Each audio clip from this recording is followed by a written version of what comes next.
for doing this. Thank you. Let's talk about truth, the state of truth in 2023. And then later in the show, I want to move that to trust. Where's our capacity to trust it? But I think they kind of like feed off of each other. To open it up, I'm going to ask you, is truth now purely subjective to most people? Have we gotten so instilled in our belief or so distrusting of things we see and hear now that, my truth is different than your truth and your truth is different than yours? And I mean, even when we talk about scientific things or even logic, people don't want to believe things that make them uncomfortable. At least it appears that way to me. So am I full of shit, or do y'all feel something similar? What is truth? The pursuit of truth. Really? Are we? I don't know. Coming to you. You do this to me every time. It's called counterclockwise. Yeah. Oh, or is it clockwise? That what it is? Is it clockwise? I don't know. It's clockwise. Yeah, 10 and 2. Clockwise, yes. Truth. I think perspective comes into this. Does that okay. Would that there's no right or wrong answer. Right. So just based off of what you were saying, your truth is yours, mine is mine. It's more of it's a perspective in a way. So is it finite? That's a good question. Is it? Is the essence of truth finding the truth in something? I think that'd be a pursuit of something finite, right? In theory, maybe. Maybe. And I think it depends on what it is, right? Yeah. But yeah, you're blending like dogma into this. Maybe not. I don't know. Yeah. I don't know.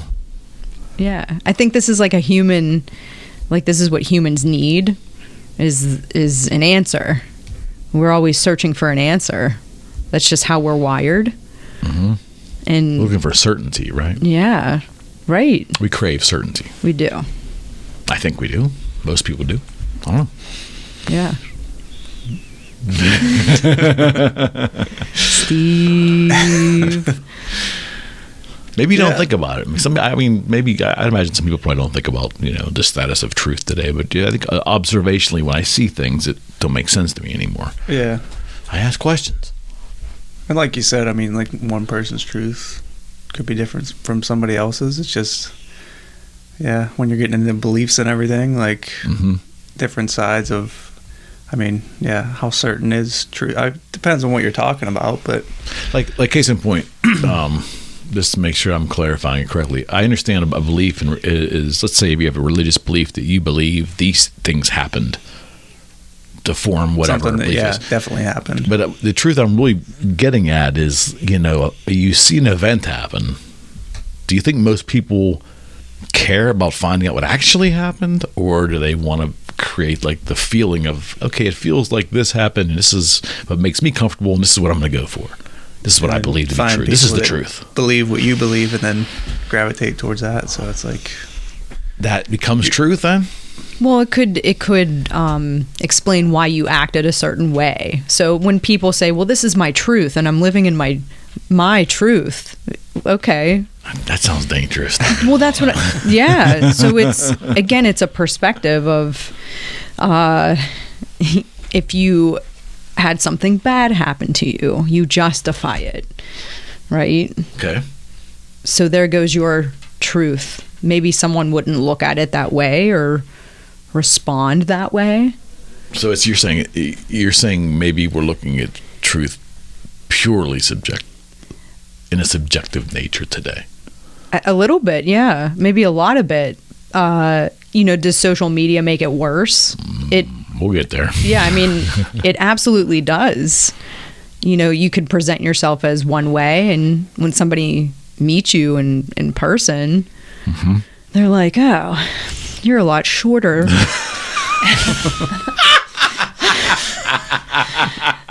That's happened to me. You're a lot shorter than I expected. What do I look like then? a giant. A giant on So social is media. 5858? Is that it? You know. So I think That's an interesting question. So this is exactly where I would come from It's an it. Okay, interesting so it becomes when you have all of the information. What is that? I think people look at things from their own perspective. Does that make it truth? No, that doesn't make it truth. That's just your view on whatever it is. So if we all saw the same event take place, okay, we all witnessed it. What is the truth? We're all going to have different versions of what that is because we're going to have seen it through our own eyes. So our truth may be very different. My view is different from your view based upon, it doesn't change the situation though. We all watch the same event.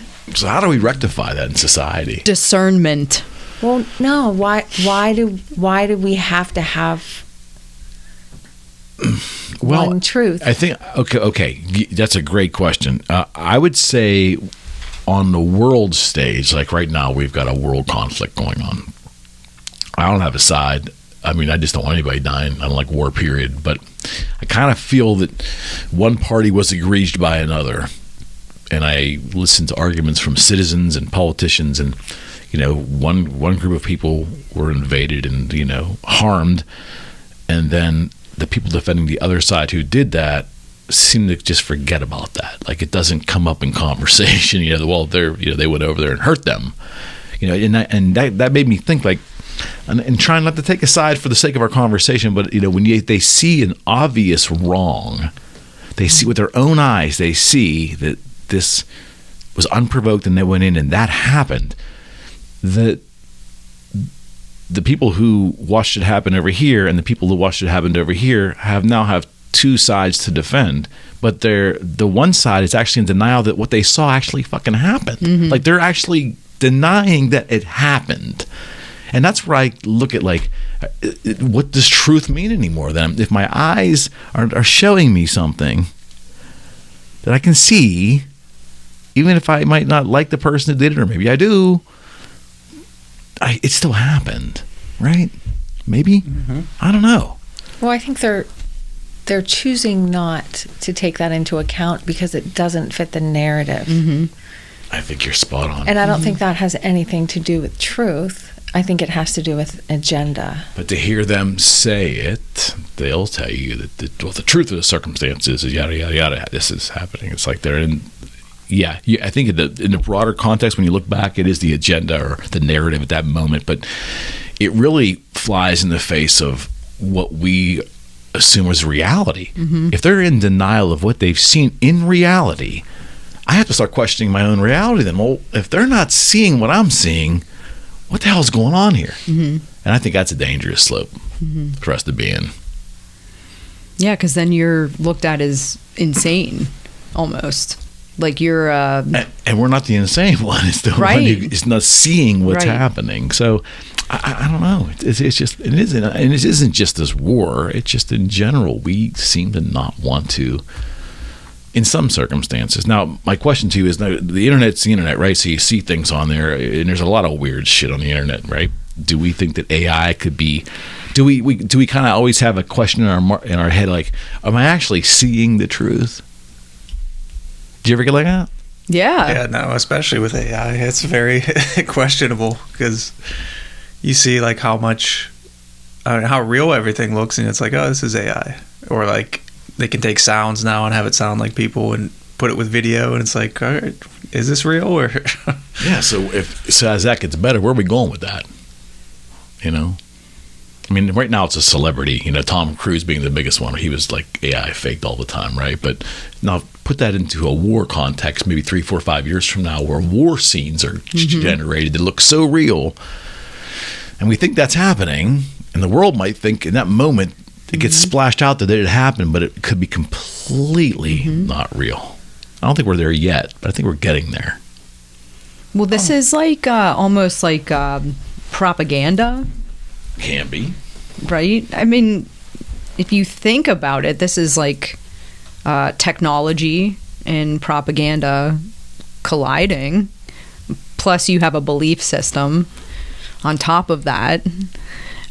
It's really dangerous. It's really dangerous. So I said discernment. I don't think people know what discernment means. Like, do you guys know? Do you guys know what discernment is? Yeah. I don't think we possess a lot of the ability to practice discernment, appropriate discernment today. No. I don't think so. Why? Do you see it happening on a broad basis? This is a core value of mine. I don't know how other people operate. I know how I operate. So I like to really understand right from wrong. And like you were saying, it's pretty clear what's right and what's wrong. I think so, if we're humble enough to admit it to ourselves. Sure. Again, that's another core value of mine is humility. Again, I don't know how other people operate, but these are the things that, I mean, on a day-to-day basis, I utilize to navigate my life, to keep on the goals that I have in mind, to get there or get beyond that. I don't know. So yeah, like, this discernment is important in this truth and understanding what is or what isn't at like a very base level. Do you find on the elemental level that, you know, observing the truth and rectifying is really not a complex thing for the most part? I mean, it used to be, to me, you see something, it looked pretty legit. You know, like that's right, or that's great. You know, like it shouldn't have been that hard, and that's maybe it's harder now. I don't know. Well, how do you know it's the truth? Right. You have no idea. Right. There's always an agenda. It depends on who is giving it to you. If you're not present for every piece of whatever that is, you have absolutely no idea. None. How do you we have to use rectify your that? best judgment. Okay. So do you really care? Do you investigate what is important to you? And then built upon the information that you're able to uncover, you have to make a decision. True. And the question would be, do we actually spend the required time necessary to really understand the things we're ingesting? I know I don't. To I like don't have the question time. them? You mean to like question them or like look things up further? Yeah, I think there are Yeah. some things that I spend time doing it, but I just don't have enough time. Right. There's too. That's why I try not to watch the national news, because it'll give me too many points of contention where I know my head. I'll start looking. You know, I just can't have that distraction because I'll go nuts. Right. And the media is going to only present what they want to present. So There's 2 or 3 sides to the media. sure. That's the Or 4 or Uh-huh. yeah, someone has an opinion. I just think there are groups of people that we are in. I see groups of people in our society, and no judgment, they're good or bad people, but they just can see things with their own eyes and hear the same event with their ears, the same event we're all hearing, and they can actually either question it or actually completely dispel its reality because it leads them to a point that makes them uncomfortable based on their belief system. I think that that's where we are today. And I don't know if we were there decades ago. Oh. So like knowing that you're wrong about something, is that what you mean? Like it challenges your belief system, and people are uncomfortable with that because that's a belief system is almost finite, right? Yeah, people? I think. Yeah, I don't know. Is it? I mean, I don't know. It's a good question. That's a really good question. Yeah, I think it is. A little bit. Yeah. Yeah, so then you're uncomfortable because you pick the wrong thing, or you believe the wrong thing, or what is looked at as wrong. That's a hard thing to. That's a hard thing to take. We're getting good. Okay. Because you like trusted in this belief or this information. It's a point of. I think it comes back to humility, right? Are we humble enough to say, like, okay, let's take a little left turn, but same thing. It's funny to me that in 50 plus, I'll be nice, 50 plus years of me living on this planet, I've yet to run across, in my experience, a politician on a national scale that was humble enough to have a mantra to their constituents and to the greater good, the public, right? That they don't know everything. and they don't have an answer. But if you bear with them, they'll figure things out, and they'll keep us informed. And I don't even have an opinion on this, maybe, but they'll craft an opinion, and they just don't know. But they're going to do their best to try to find out and make good decisions for you. It just seems to be a very human response to most things. But I've never run across a politician who could have the humility to have that as their base operating procedure. Not a Kennedy? No. Why would you trust that person if that was their message? You're not going to. That's a person who doesn't have any experience. Do you think we're not okay? Do you think we're not sophisticated enough to maybe look at that might be a good response by them, because they're not just because I can't imagine one person has an opinion on everything, but we expect our politicians to have it. The day they get elected, they have to have an opinion, yes or no, good or bad, on everything. I don't think it's possible. Well, they have to. You have to agree with them. I'm going to vote for you because you're my face. Okay, you're my mouth. And so if you don't know what it is, or you don't believe the same thing that I believe, then I'm not going to vote for you, and I'm sure not going to vote for you if you don't. If you're undecided, you don't know where you're going with this. Yeah, and it's a shame that we look at it like that. I think it's a missed opportunity. I do. I think it's a missed opportunity. Like, case in point, like if I had to run for senator tomorrow for the state of Pennsylvania, not happening. But if I had to, if like someone had a gun to me, and someone asked me a question about abortion or a question about gun laws, and I had to have an answer on the spot, like here's the camera and the microphone, and I would honestly say that it really requires some reflection, and the parties on both sides, the groups involved in the NRA, and I would probably need to understand it better for me to form an opinion. I can say my gut tells me I'm probably anti this or pro this or whatever, but I said I really need to do more work to come to what I deem a better opinion. It's just honest. But politicians will not do that. No, because they need voters. We're going to pick what's the demographic that I'm trying to capture. I'm trying to grab the women's vote, so I'm pro-choice. And I don't mind losing the religious vote, so that's a good way for me to go. And that's what it's wrapped up in. It's not so much focused on what your personal belief is. I mean, do you really think that politicians are going to tell us what they truly feel? It's what's going to get me into the seat so that I can accomplish the things that I want to accomplish, which is being the senator or I get it. Whatever it is. Yeah, it's a popularity contest. That's all it is. So you're saying their odds of connecting with people is less if they're honest. What you're saying is that the honest answer is that I really don't know. I have to spend some time formulating an informed opinion. I'll get back to you. That's the honest answer, but that answer won't get me the vote. So they're better off, being untruthful. Because if you're just going to say what you believe, saying whatever to get. It's a marketing tool. That's untruthful, though. It's not truth. Yeah. They really don't know. I mean, so let me ask you this. Okay, truth. Do you think it's better for a elected official to size up his constituents and look at where the overwhelming lead is, what the people want, and then vote that way, or for them to have their own convictions and vote their conscience?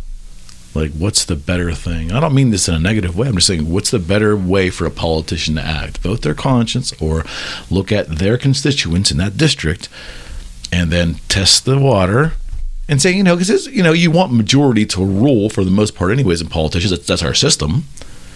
And test the water and vote that way. What would you prefer your politician do with the truth in that instance?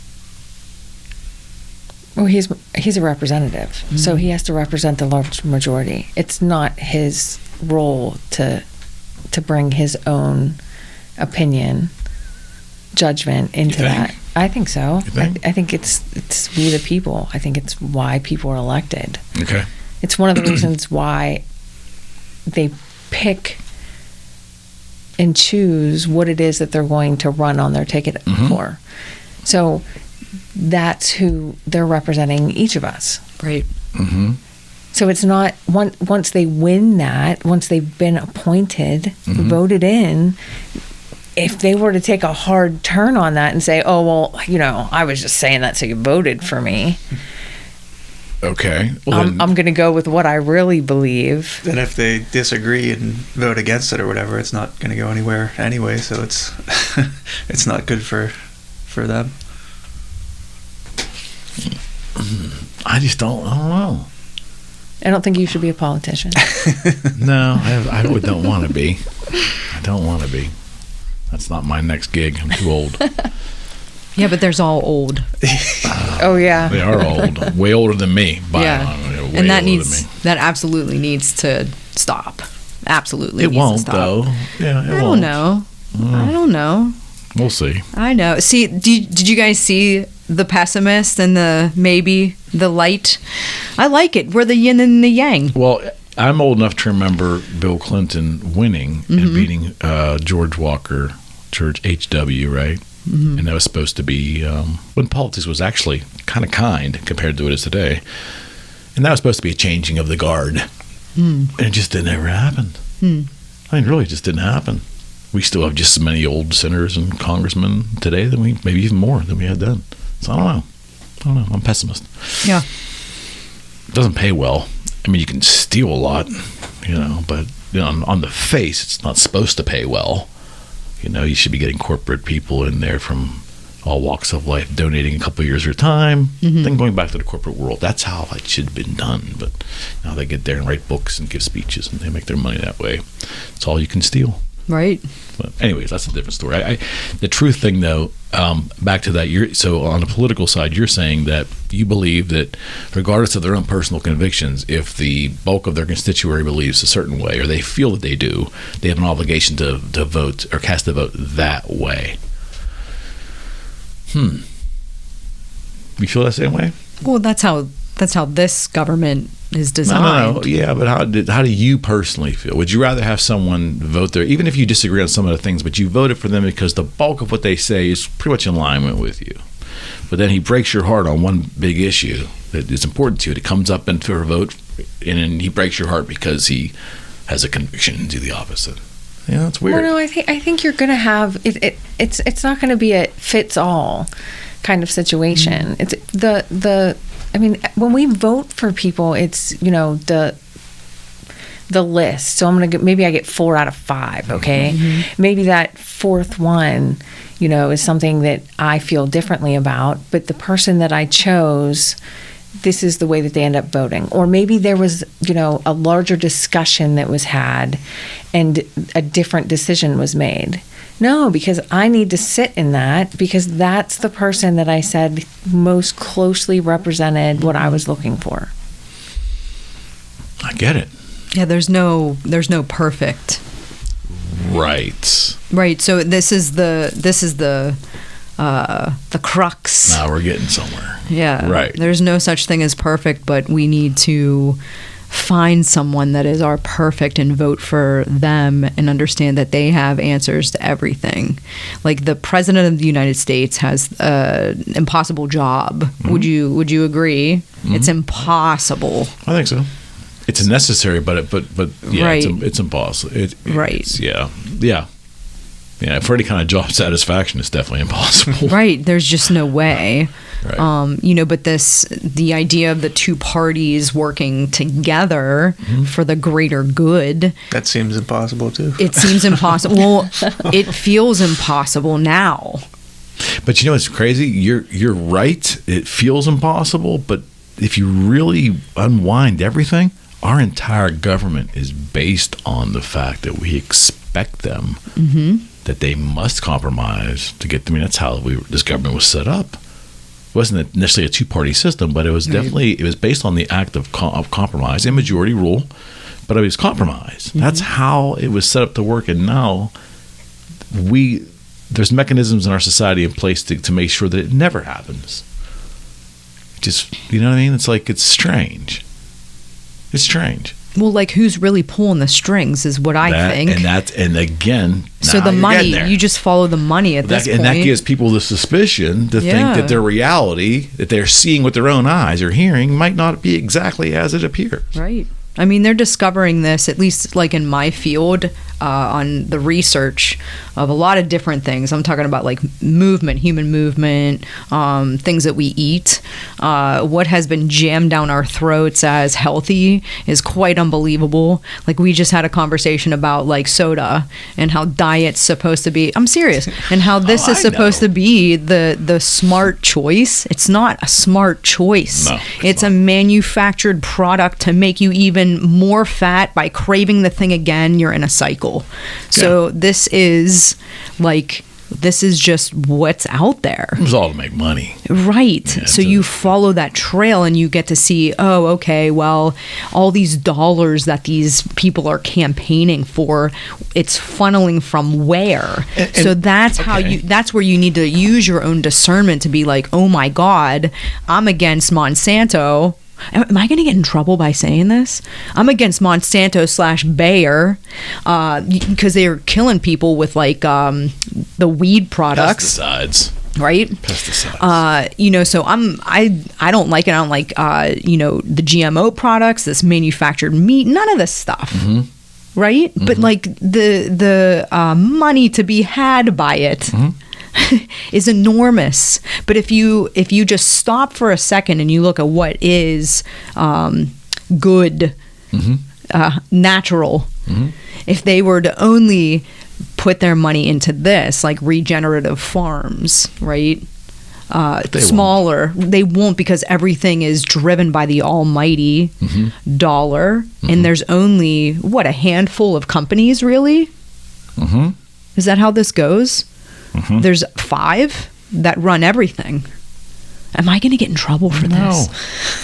No. The Illuminati is going to be like, the Illuminati. Maybe. If the Illuminati hasn't taken me down by now, trust me. I got asked to be a part of it in my DMs. What? The what? The Illuminati. They were like, congratulations.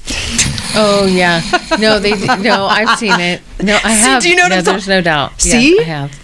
I went like this or something like that. Do you know what I'm talking about? Yeah, but that wasn't what I don't know how I ended up on that list. My mind is like, boom. Now. I know. Like, okay. Yeah, that's why I'm here. All right. Obviously so. So along the food line, though, did you see the Italian government passed some sort of memorandum stating that they will not allow any non-natural food sources? Thank God I'm moving there. Good. Yeah. At all. Well, because I think that they're looking at the actual science of this. They're looking at, again, the agriculture aspect. And, like, look at Italy. Like, they're just full of agriculture in the right way. Yeah. So they would lose that to this fake market, where we're being told by these scientists that no, we need it because like the population growth and this and that, and it's like, but Elon Musk said that we aren't populating. So what is what here? So you're just trying to make money off of me, right? Well, you can use your own discernment to get there. Yes, you have to. Right. So knowledge is power here. But where do you find the knowledge, right? You have to look for it. There's money for keeping people in the dark. Yeah, but eventually it's going to get to the point where you're not going to be able to find the information. Right, they bury it. It's not going to you'll Yeah. You won't be allowed to put it out. It'll be something that, Well, this is exactly what happened with... So you'd be censored then? Yeah. Censored. Well, I think there's a lot of that taking place now. Oh, 100%. Okay, because... we need to make sure that everyone thinks a certain way and that we all follow the same path. And in order to do that, I think that there's probably a lot of censorship with the information that we have. Yeah, our creativity leaves us. We unlearn it. I think so. Yeah, so like schools do this. I'm like watching my daughter evolve through school. Now I think like some districts are better than the other, right? Just opportunity and all this, dollars again. But like I want her to be creative. I think that's so important because it really hits one side of your brain. I also want her to have fact and logic. So like math is really important too. So I really try to cultivate both in her. as much as possible, because the things that you can do with that are endless. You can end up working for yourself, right? Because you're creative enough to come up with an answer to resolve some issue that you're having in your own life. Yeah. So like Or the you see an systems, opportunity right? The to solve a systems problem. don't teach us how to do this. They don't. They actually tell us what to do all day long. All day long, you're told what to do. Well, do you think there's more money in keeping us ignorant? The public ignorant as a whole? I mean, more money from what? Well, I mean, like, You just become a consumer then? yeah, I think so. I mean, a less informed public is probably more pliable to politicians and big corporate, companies. The public's, I mean, I think the pandemic was a portion of that. It was like, not a test, but in theory, it ended up being kind of a test. Like, how far can you push these people? We'll get them to walk down the grocery store with these arrows on the floor. We'll get them to conform right. to do things. Let's just see how far. And I think we eventually started to push back some. But, like, I'm not saying it was all a big test. I mean, but I think the tests came out of the pandemic. How far can you manipulate the public? But you saw what happened. So it became the Great Divide. So you had two different Bingo. groups, okay? Clear, split right down the middle. And Identified by masks. Well, not just that. Yeah, though. you're right. Yes. No, You're right. It wasn't just that. So now you have two different groups of people, and I don't know that there's more or less money to be made based upon, Yes. one or the other. Yes, You that's think? that's my point. If they were to spend the money and put it back into things like regenerative farming, then we wouldn't. That's just my They point. made it with the vaccines. They made it with the with the medicine. right. But that's the other thing, is then you're going to have a society that is just so sick. Well, we love treating in this country. We just don't like preventing anything. right. Well, okay, That's so true. think about the money aspect of it. Okay, so with the vaccine and the money that was funneled into the economy, the money was still spent, but who was it spent by? It was spent by the U.S. government first. Certainly. Yeah. Okay, right. And then we, the people, funneled that money back into the economy. Okay, so who made money off of that? I'll wait. Like that, The government. Well, yeah, or that. No, the five. But they did. Yeah, Okay, they did. The five companies that own everything they did. When you think about it and you say, okay, if we, the people, would not have received money from the government, would we have spent our money? Or would No. we have sat in our home, okay, and just Scrimped and waited saved. until, because now we're Exactly right. petrified that the world is coming to an end. Exactly right. So the government needs to make sure that there's still money moving in the economy. So That's what why are we those going to printing do? presses rolled 24/7. Right. Yeah. And the government made money because people ended up paying taxes. You were still employed, okay? No, 100%. So the economy was still stable because the Right. government. But Certain portions of the economy, Right. who the government selected was essential. Right. Like you couldn't go for like a good 4 or 5 months. You couldn't go to your local grocery store, but you could go to Kmart or Walmart or yeah, whatever, yeah. or Target. Foodland Yeah. or Amazon. Yeah. right. Oh, Yeah. Amazon. So Amazon. it was selective who they decided could be profitable, and those who just couldn't go open their doors. Right. So who's really pulling the strings up there? So if you couldn't open your doors though because you were a small business, you could get special funding from the government. Some, Okay. yes. right. Yes. Some. Or you could just deal with the fine. Oh, right. You know what I mean? And some people did. Oh my gosh, that was the smartest thing that you could do. Yeah. So But find your me point- so I can keep but your point my is, doors is that open. Small business loans where they were just rolled printing money there too. Put that out in the economy, Exactly. knowing that a portion of them were going to go belly up, but they really didn't care because the money was going to be spent, and thus the economy rolling. And it's another example of the government, just kicking the can down the road. As long as the next 6 months are going to be better, we're okay. After 6 months, we'll deal with it then. Right. So, But did they? no, I didn't deal with anything. Well, how did this whole thing happen? Back to your social experiment. Yeah. Okay. Yeah. Yeah. I mean, and do you really want to talk about a conspiracy theory? 'Cause that's a Sure. really great one. absolutely. So Go ahead. well, and I'm not necessarily saying it's my own personal belief, but I think that you say, where did this virus come from? What was our reaction to it? What did we end up doing? What came out of Yeah. it? It's Look where the money, who made the money. Where did the money go? Right? Well, for certain, whether it was life-saving or it was unnecessary, I don't know. I would say Pfizer, Moderna, and the other pharmaceutical research companies made a lot of money. Your Kaiser Permanente on the West Coast, and I don't know who the big one on the East Coast was, but they made a shit ton of money during this pandemic. Right, but we didn't have to pay them for that. And I don't think that's what anyone understands. understands. Money. Yeah, that's exactly right. The government paid for it. Well, we pay for it in the end with Right. the inflation and everything else we're paying for right now. Right. Yeah. So it just Yeah. all comes, it circles back to us little But- people. Who do you think is putting money up at come election time? Oh, most definitely. Most definitely. The ones that benefited the most. The ones who benefit from the printing press not stopping. I mean, yes, without a doubt, when the public...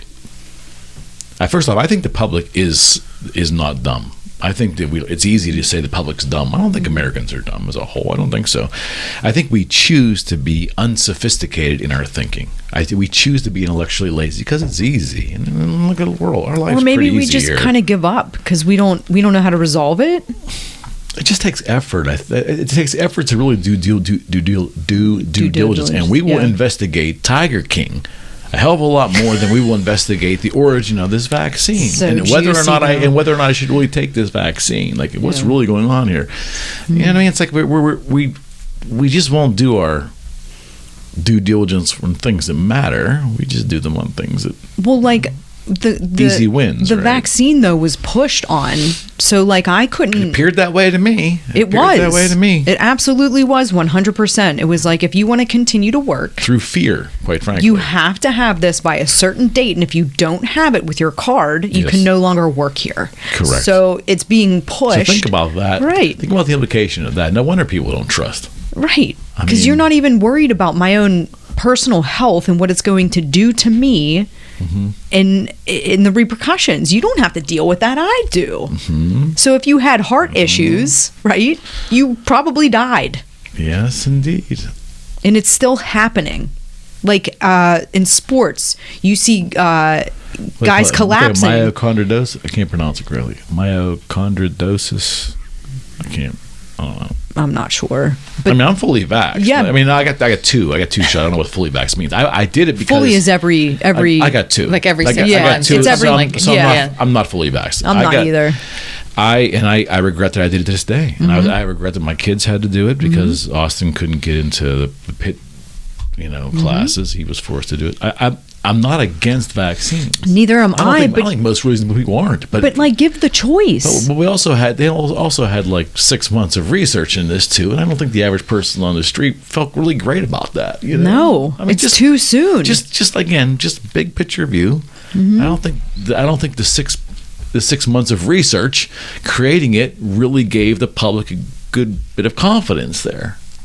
I don't know if it was 6 years or if we already had it already made, which would have been real suspicious. Did they? I don't know. Who knows? Oh my God. I'm just saying, it just seems really interesting when the FDA takes like sometimes a decade to vet out the efficacy of something, right? And then we just kind of, not that he's trying to kill you, but it was like you can see why there was distrust, is what I'm saying. For sure. Well, is it really a vaccine? It's I not don't because think you it can is. still get it. It's just like a flu shot. Yeah. There's different strands that will Right. evolve through this now, and it's Some just of them going to messes be. with your genetics, I think. Like the other one. So Yeah, I think that's the mRNA. difference. Yeah, Yeah. that's the It's difference. It's mRNA. not a true vaccine. It lies dormant in your body.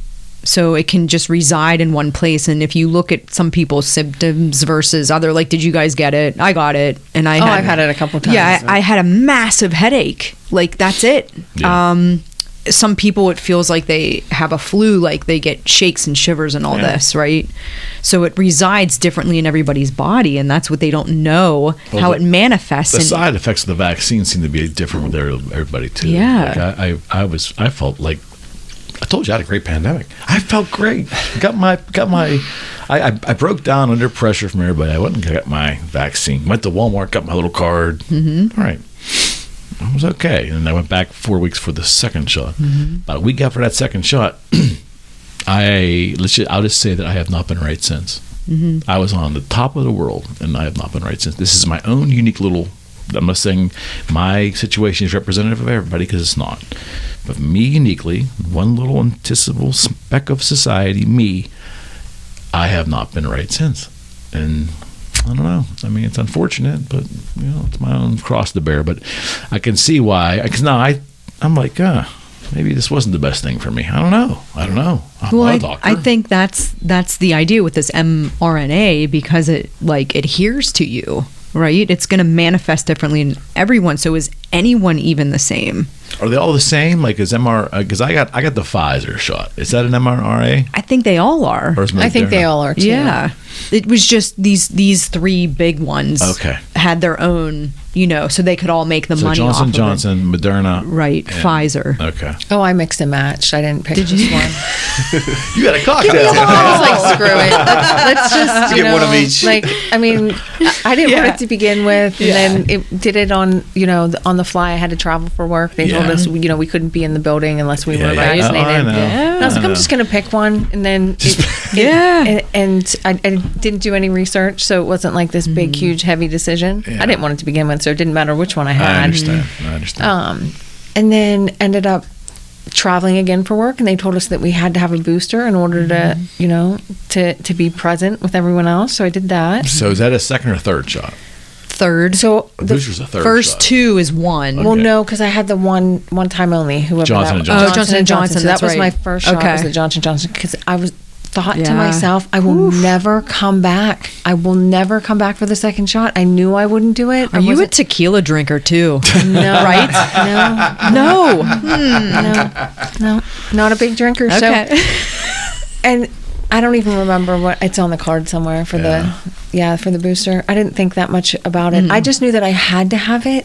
If I didn't have it, I couldn't, travel for work. So again, Right. it didn't really matter. Right.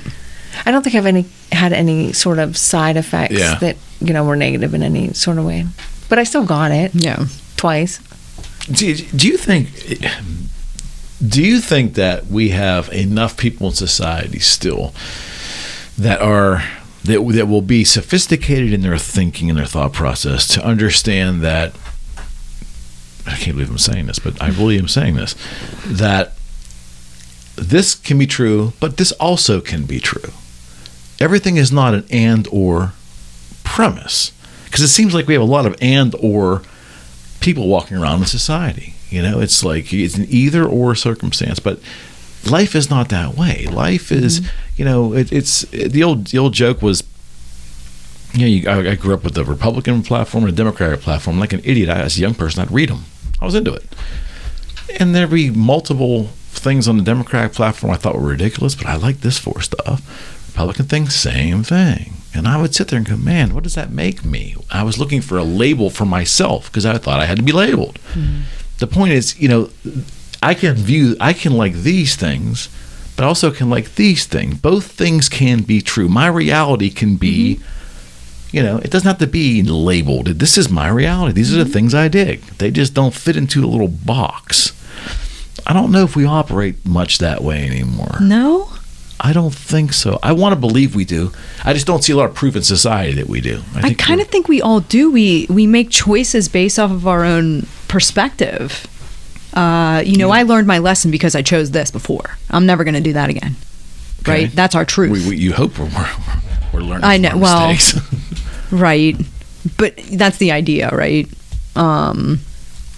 So I think people operate based off their own unique perspective. Okay. I hope you're right. I really think, and that so this is my toxic trait, is I believe in the goodness of people. It's not a toxic trait. Oh yes, it is. No. Not everyone is so great all the time. Like, I'm guilty of that too, right? But I really believe in the greater, that people are inherently good. That's my toxic trait. Do you believe that? I do, yeah. Okay. It's just, I guess, how much influence and how much, like you said, with your truth, like, yeah, I think people can get confused a little bit and not kind of stray away from their own beliefs and their own core values. But I think that people are inherently good. You think the same? What do you think? She's stewing a little bit. No, it's not so much stewing. I look at people overall, and you say to yourself, yes, I think everyone is probably inherently good, unless it's going to cost you too much, or there's something at stake that you can't do without. Okay. So I think that, yeah, people are great until you're put in a situation where you can't be. I think a great example of it is when you look at the economic demographic of, you can even use Pittsburgh. Okay. So the life experience of someone who grows up in, say, Mount Lebanon isn't going to be the same as the person who grows up in the inner city. Okay. So the people who grow up in the inner city aren't necessarily bad people. They have just grown up in an environment that is violent and unsafe. And so it doesn't make them bad people, but their reality and where they're at is very different than the person who grows up for sure away from that environment. So someone who grows up in an easy environment isn't necessarily a good person. Their life is just easier. Okay. So when I look at people, you can't just say because you don't act in a certain way that makes you a bad person. Right. Their reality is very different. Mm-hmm. No question. No question. Are there evil people though? Definitely. Absolutely. Mm-hmm. Absolutely. If you took 50 Americans and you put them in a situation, I mean, every walk of life, just take age, demographic, genders, whatever, put them on the street and you present them all the same circumstances, independent of each other, so they're not seeing it, of an older woman struggling to carry grocery bags across a busy street. Do you think most people would stop what they're doing and go help that person? No. You don't? No. Interesting. Why does she have so much stuff in the bag? She can only get out once a month. Like, why didn't her family take her to the store? She doesn't have family. Why am I responsible for that? No, that's not it. Okay, that's me. I said. No, it comes down to do you notice the little old lady crossing the street? Right. I'm not going to notice the little old lady crossing the street. I'm not. And if I did, that doesn't make you a bad person that you don't notice. Right. Am I going to stop what I'm doing to go pick up her bag and help her? I mean, how bad is she struggling? She's struggling pretty bad. Like, did she drop? Stuff's pouring out. Apples are coming out. Then I'll go. There's oranges everywhere. Okay, I mean, so if that's if traffic is now stopped and there's a scene, yes, I'm probably going to go help. Well, now you see it. Well, yeah. I do. I see it. That's but what you said is a good question. Mm-hmm. Will you see her? Mm-hmm. No, I won't. And that's interesting. That's an honest answer. I can't say I would either. I mean, it's like, and that really might be the bigger question. Mm-hmm. You know, like how much of, in that circumstance, how much society do we actually see beyond ourselves? In this room, we all know who's helping her across the street, right? I mean, you. It's him. It is. It's him, 100%. You're jogging by. I definitely am, yeah. You're jogging by. If he was struggling, I would help her. I mean, I hold doors for people. I'll do that. But would I notice her? Right. I don't know. That's the question. I don't. I mean, I've seen. But it's just crazy. We'll go there. I saw an expose years ago, decade plus, about like what we observe and how centric we are to ourselves in society. And they were interviewing like people weren't connecting, and they were talking about dating in middle age. And you had these women that were on there and like, look, we don't fit the perfect mold, and we, height and weight and all that. We're not cover girls, whatever, and we are invisible. And I'm like, wait, what?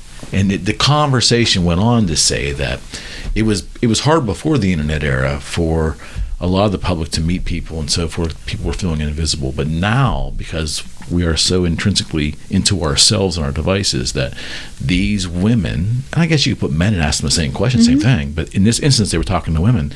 These women believed that they were in society, were completely invisible.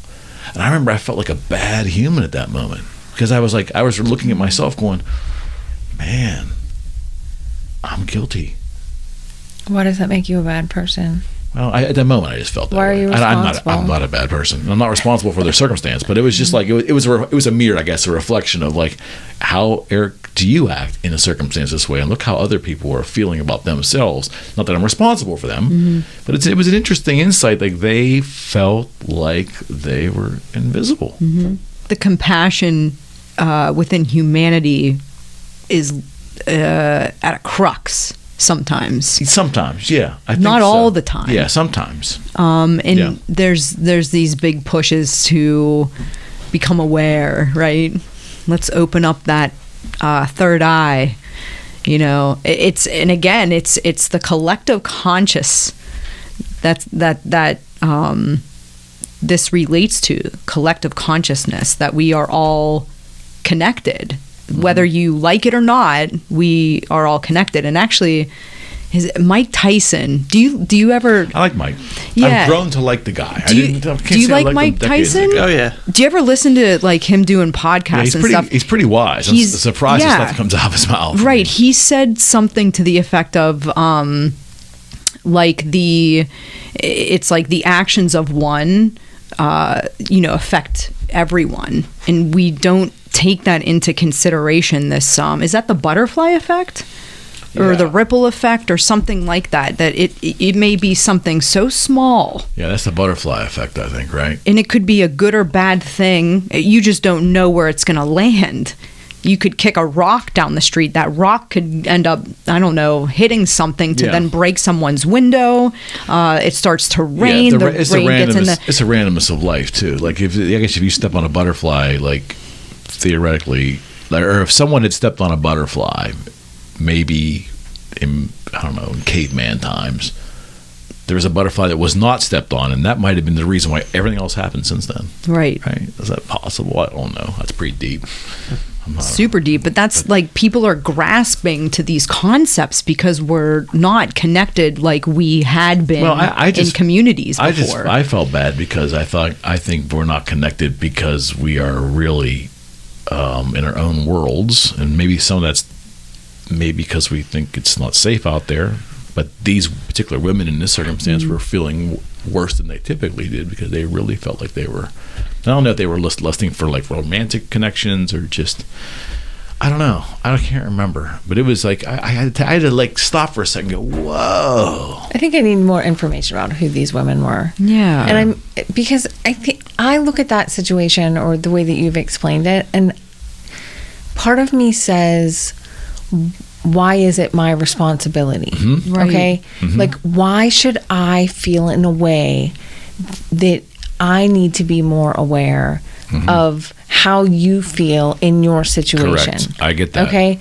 Because we have these safe spaces now, and we have all this absolute BS. Ours is over there in a corner, by the way. Yeah. But we want everyone to feel like you're part of the team or whatever it is. And no, guess what? There are going to be people that aren't part of the team. Yeah. So, and I'm not necessarily saying that, they should be thrown to the outskirts or anything like that. But if you're a person that's in that situation, why not work to improve your situation? It's not real motivating. Why does everyone have to come to you? Yep.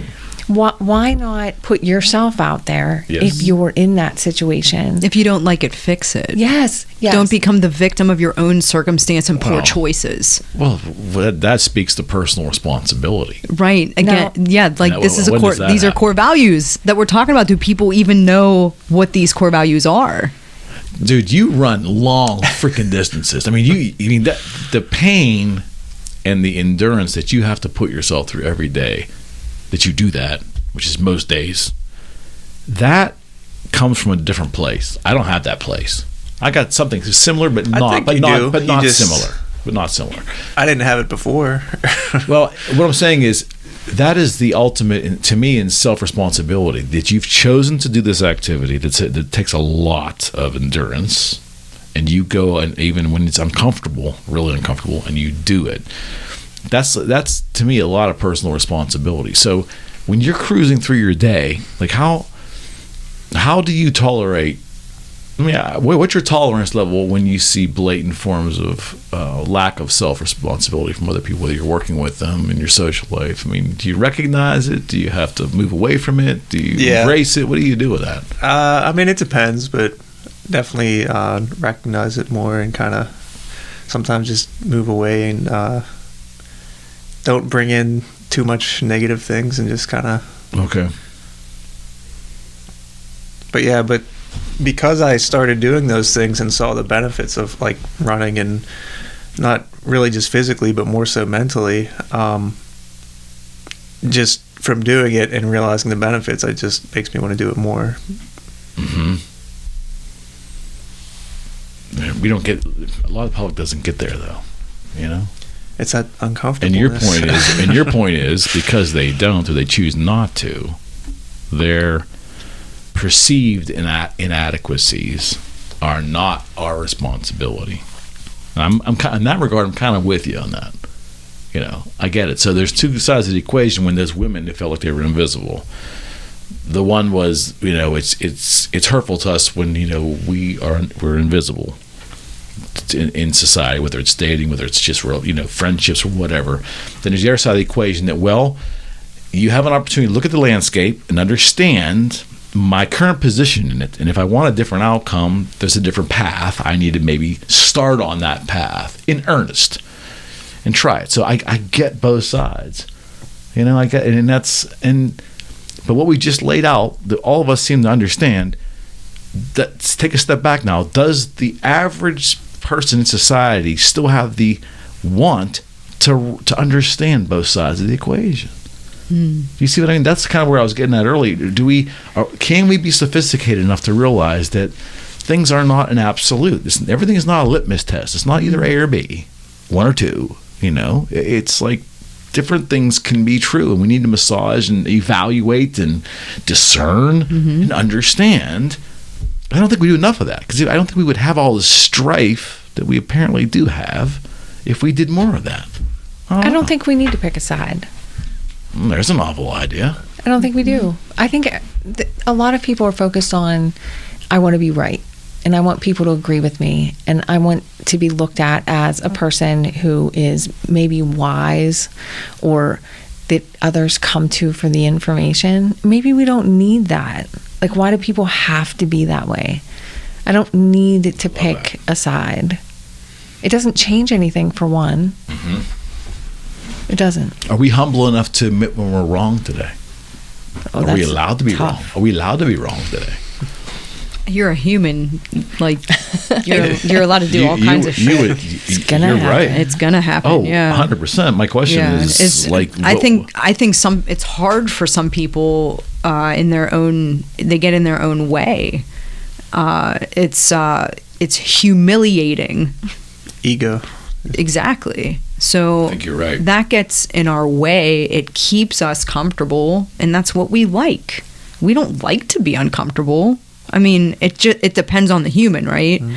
So you like these distances. It makes you uncomfortable, but at the same time, you're achieving, and you feel good. That's your motivation. Mm-hmm. Is the feeling. Which supersedes anything else, any byproduct or the distance itself. You're doing this for you to grow, for you to feel, for you to be whatever that is. So he's different than a lot of people, but I think a lot of people need to hit a certain point to reevaluate, and I think this goes to you as well. Yeah. Because, like, what happened? You hit...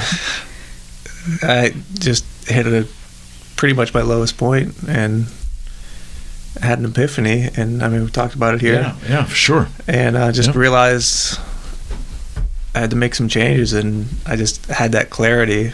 And it was just like, I was drinking way too much. I need to stop. Mm-hmm. I was running a little bit, but not like nothing like now. Religiously. Yeah. But I just realized I need to make changes, and all this time before I had no one to blame but myself. And right on. I was my very unhealthy with drinking, overweight, and just finally, it took a long time, but realized that I needed to make changes. Yeah, so that's the thing, is people think they need to hit this rock bottom in order to get there, but you don't have to do that. You're choosing to sit in that space. Like the women You need in the commercial, right? Or in the show. Exactly. Yeah. They just sit in You need it. to They want become people to more come to them. self-aware, which I was actually trying for a while and I couldn't, especially just to like be in the moment and be aware of everything going on. You need to go inward. And Because did you I even couldn't do realize that. you were doing it? No. Did you even know that No. you were doing it? It was That's like the I was in a problem. dream and just like going through the motions. Yeah. Honestly. And just when I had that clarity, I was like, oh, like This is not helping me. Yeah. Yeah. So that's the thing, is like you can't, it's this yin and yang thing, right? You can't have light without dark. Like that's just how it is. But do you have to get to an absolute bottom in order to make changes? I think a lot of people do. Like David Goggins is very popular because, I mean, if you want to talk about like the complete yin and yang, he embodies this. Like For sure. he puts himself through things that are awful. And I don't understand it. Like I a lot don't of either. people ask me, do you love David Goggins? I say, no, I don't. I think that he He's is... a masochist is what it is. Yeah, he's preaching a But- message that yeah. is actually very dangerous. and that's how he deals with like trauma and stuff. Right. Right. So let him deal with Yeah. that the way that he Right. needs to. That doesn't mean you need to. Yeah, I mean, there's a lot that you can take from a motivational standpoint away from them, but it's like everything else. Like, can you discern that, you know, the message there that's helpful to you, but you can also determine things that are specific to him and his circumstance that probably are not. It's probably not a great message to go out to the masses. It's super So toxic, it's is just what like- it is. But again, it comes back to my question: do you think we are sophisticated, or we will be sophisticated enough to think? No. And I say no. No. The internet's made us stupid in that regard. No, people aren't. And the reason why they're not is because you go through your daily life and then you move to the next day. And you move to the next day and you move to the next day. And as long as your basic needs are met, nothing It's ever Groundhog Day. nothing ever changes. I there's don't, more but distractions I would disagree with that. Okay. Me personally, and the way that I move every single day is not the same Oh, as no, it was but the you're day very, before. But you're very intentional. We're both very intentional people, though. That's the difference, I think. Yeah, the but you're very difference is- intentional. But I'm saying, like, yeah, what is your intent? But a lot of people don't have that. There are a Right. lot That's of what people I'm seeing. who The are raised. purpose. You're raised in a community in a certain class. You live your life, your entire life until you die in the same exact way because of the way you were brought up. There are very few people that's true. that navigate away from that. Yes. So when you look at people overall, okay, their day to day is exactly the same. Well, then overall, then are we just creatures that just at push comes to shove, we seek certainty and comfort? I think it goes back to being comfortable and Yeah. just getting in a routine that's kind of just going through emotions, and it's like, yeah, this is comfortable, this is easy, this is how my day goes every day, and that continues for however long, 5, 10, 20 years. There's a line in physics that is so eloquent the way it worded, and I can't say it right. But eventually, it's basically saying that an object will take the path of least resistance between 2 points, and that's a reflection of the human condition if there ever was one. And that's a scientific thing, but think about it as humans. Like, you know, most people, not everybody, but most people will, you know, take the shortest, easiest, most comfortable, most certain, least certainties, much we can gather or delude ourselves into believing. We'll take the easiest path all the time, and the outliers are the ones who, you know, think outside the box and maybe say have the courage to do something slightly or greatly different. Well, just because something's hard doesn't mean it's better. True. Okay. Very true. So I think people need to be a little smarter about things and intentional about things. I think that overall people don't really set goals for themselves You know, it's not this, you know, I want to have accomplished this by a certain point in my life. You know, these are the things that I absolutely have to do. They're on my bucket list, you know, those sorts of things. I think that maybe more so now, and I think that social media may have aided in that, because if you didn't know about, you know, certain activities, maybe that wouldn't have been so true in your vision. So true. But now we have everything in front of us. The sky is the limit. Yep. So I think that may aid us in some ways. But are people really prepared to do what's necessary to set those goals for themselves? Yeah, a lot of people will start things, stop them, start them, See human stop condition. them, right? Yeah, And this or is- make excuses as to why they can't do the thing. So Jim Rohn has been the business philosopher that had the biggest impact on my life. He was a mentor to me, and I'm a fan of his. I love Jim Rohn. He was an amazing man, but he said you could never get away with this in public school because of the innuations. Is that a word? Is innuations a word? Insinuations. With the following that he proposes, you could never do it in public schools because of the insinuation that you're trying to manipulate somehow. But his essence was that he believed if in the first grade we had a curriculum in public schools which taught the idea of goal setting throughout your life, and at that very remedial moment in your life, it's very simplistic stuff, but the idea of putting that in place and then having it carried in the second and third grade and have that part of the curriculum, not the curriculum, but part of it, that structure, even if it was like 1/10 of 1% of kids it would actually reach, the world would be a completely different place. We're just not told and taught how to prioritize and set out for the things that we want to achieve, whether it's next day or 5. We just never taught that. I was never taught that as a child. Never. That's why we can't, as adults, we can't budget money. We can't do a lot of the stuff that requires structure because we never learned it as children. No matter how good our parents were, odds are likely most parents never taught that stuff to their kids. I know That's mine true. didn't. Yeah, it's love them true. dearly, but they didn't teach me that. You know, I had to find it later in life, and I'm very imperfect in doing it, and have been, although it's a part of my life because I didn't have it 30 years before that. You know, it wasn't ingrained in me, and it's an interesting idea. I mean, I don't know how public schools would look at all that because maybe that's just too psychotherapy, but to me, goal setting should be a part of the curriculum when they're little. I think as parents, it's our responsibility to Oh, it impart a is. lot of that. So I guess think his thing is they won't though. No, You know they what I mean? won't. But I think when I look at my own children, you know, and you look at the things that they learn and maybe what their takeaway is from me as they grew up, I think that would probably be one of the things Right that on. they take away from me. Right on. Extremely goal oriented. No doubt you are. Not like vision board stuff, but you know. I've done those. Oh goodness, I can't do it. I can't. I'm more Well- of like a plan. I'm going to plan it. It's going to be a list. I'm going Okay. to go down through that checklist. Mine but- wasn't hokey vision board per se. Okay. I feel better But now. you know what? What it was? I couldn't handle it. It was too specific. It was mind mapping. Okay. Yeah. Whew. I went down a rabbit hole for 6 months and I had to check out because it was so. I mean, it was wonderful, but impossible for the way my brain works. It was just so intrusive. But I could see the point of it.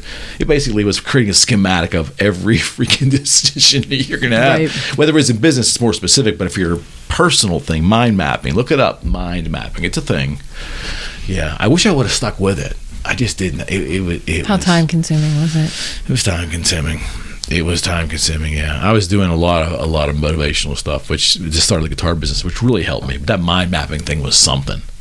Yeah, that was my vision board. I should have probably just got a plain old vision board. But I tried that damn thing and like screw me up. Trust.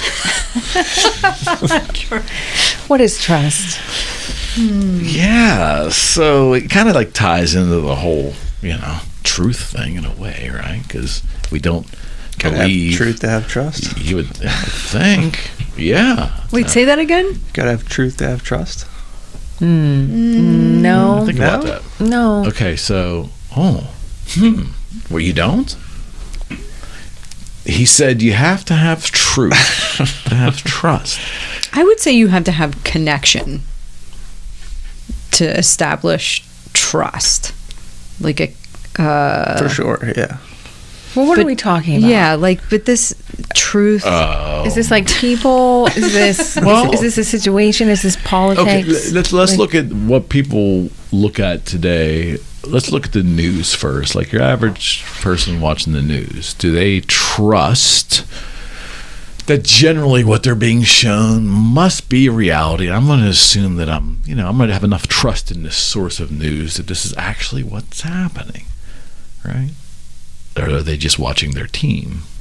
This network's my team, and that's it. I think that's it. It's it. My parents only watch a certain network, and then I have to sit there and listen to it, and that's fine. Like this is like my only reference kind of thing, and I just find it really interesting. But I find myself kind of laughing at what is being given to them, the obvious narrative that's there. Oh my God! Yeah. And they just let it happen. Yeah. That's their truth, right? Is it the truth? I don't know. I think it's their truth, right? Well, it's their perspective, and they obviously trust it to deliver the truth to them. Yeah.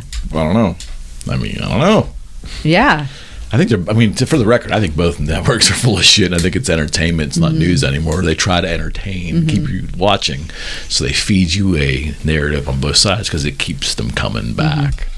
So to me, that's not news. I don't know what news is anymore, but it's definitely not that. That's a narrative description of events happening in the world from a slanted point of view. Sure. If it's news or not. I mean, what is news? Well, when you think about news and information and media, it's changed significantly over the past 20 years. Walter Cronkite. Right. Okay, so it has.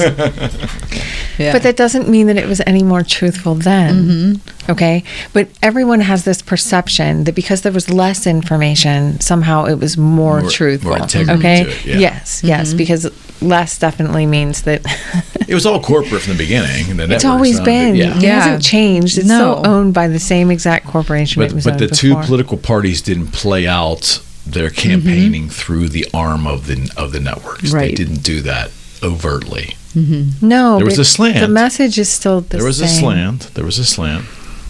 So does that mean that people trusted it? We weren't looking for it then.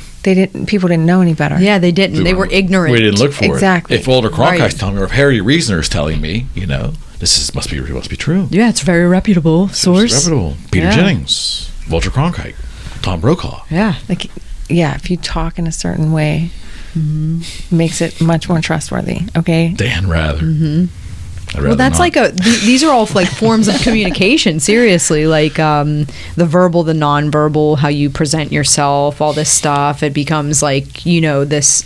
Do I want to say like mask that you wear to get your agenda marketing. Right? To get your agenda across. Yeah, we just the average person then just accepted it because there maybe wasn't another choice to accept. Well, no, people were raised in it. You didn't believe anything else. It was a societal norm. Programming. You just kind of found yourself, and I'm old enough to remember it, really remember it. You just kind of assumed like the news came on at 6 locally, and at 6:30, some guy in some network somewhere was going to, for half an hour, is going to give you the world news. And then 24-hour. And then if I was allowed to stay up past like 10:30, 11, at 11 o'clock, the local news would come on again and basically regurgitate exactly the same thing they said at 6 o'clock. And then things changed in the 70s. Because CBS News started a weekly hour-long magazine show called 60 Minutes. I love that show. Which was like editorialized news. If you paid attention, there was an angle there. A liberal angle was what the network believed at the time, still does. And they would tinge their little articles in a certain bent. The public just gobbled it up. Then 2020 on ABC, also liberal bent. That's what it was.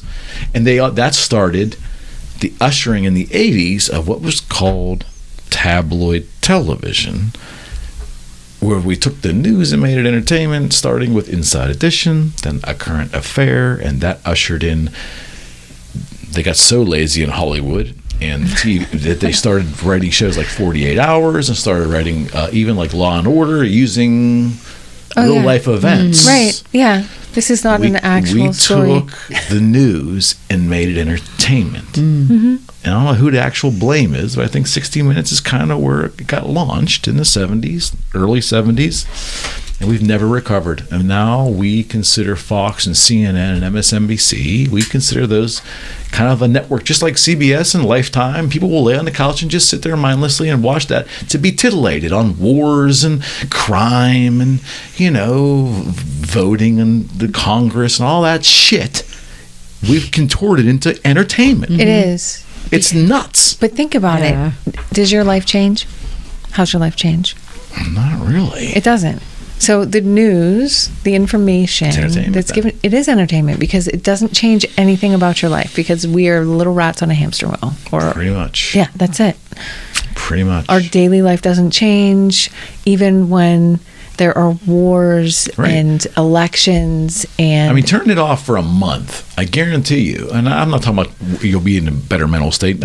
I can't predict that. But I'm saying to you, if you turn it off for a month, nothing will change in your world. Yeah. Like, whatever happened during that month, unless they blow off a nuclear bomb, I don't think it's coming. I think it's all bullshit. But if they did, yeah, that would affect us. But ultimately, for the most part, after that month goes by and you turn it back on again, it's going to be like watching a soap opera. You could miss a month of a soap opera and go back and pretty much catch up in like a day. It's the same thing. It's the same thing. Well, how many kids do you think watch the news? And how many kids, that's a good question. Once they grow up, who do you think the viewing audience is going to be in 20 years to the news? They better be thinking of that.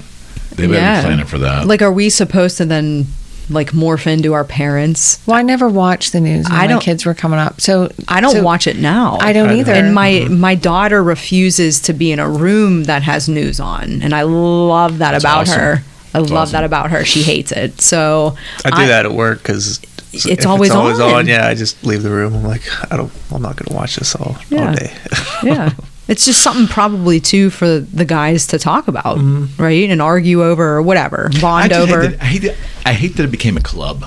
Like, it's a club because you say the guys. Okay, so that also it's true. It's true, and I can see like guys watching Fox, your USA guys. They're in one corner. And then you have what they believe is a more sophisticated audience over here. We're a little bit more highbrow than we watch CNN because we know that's all we know.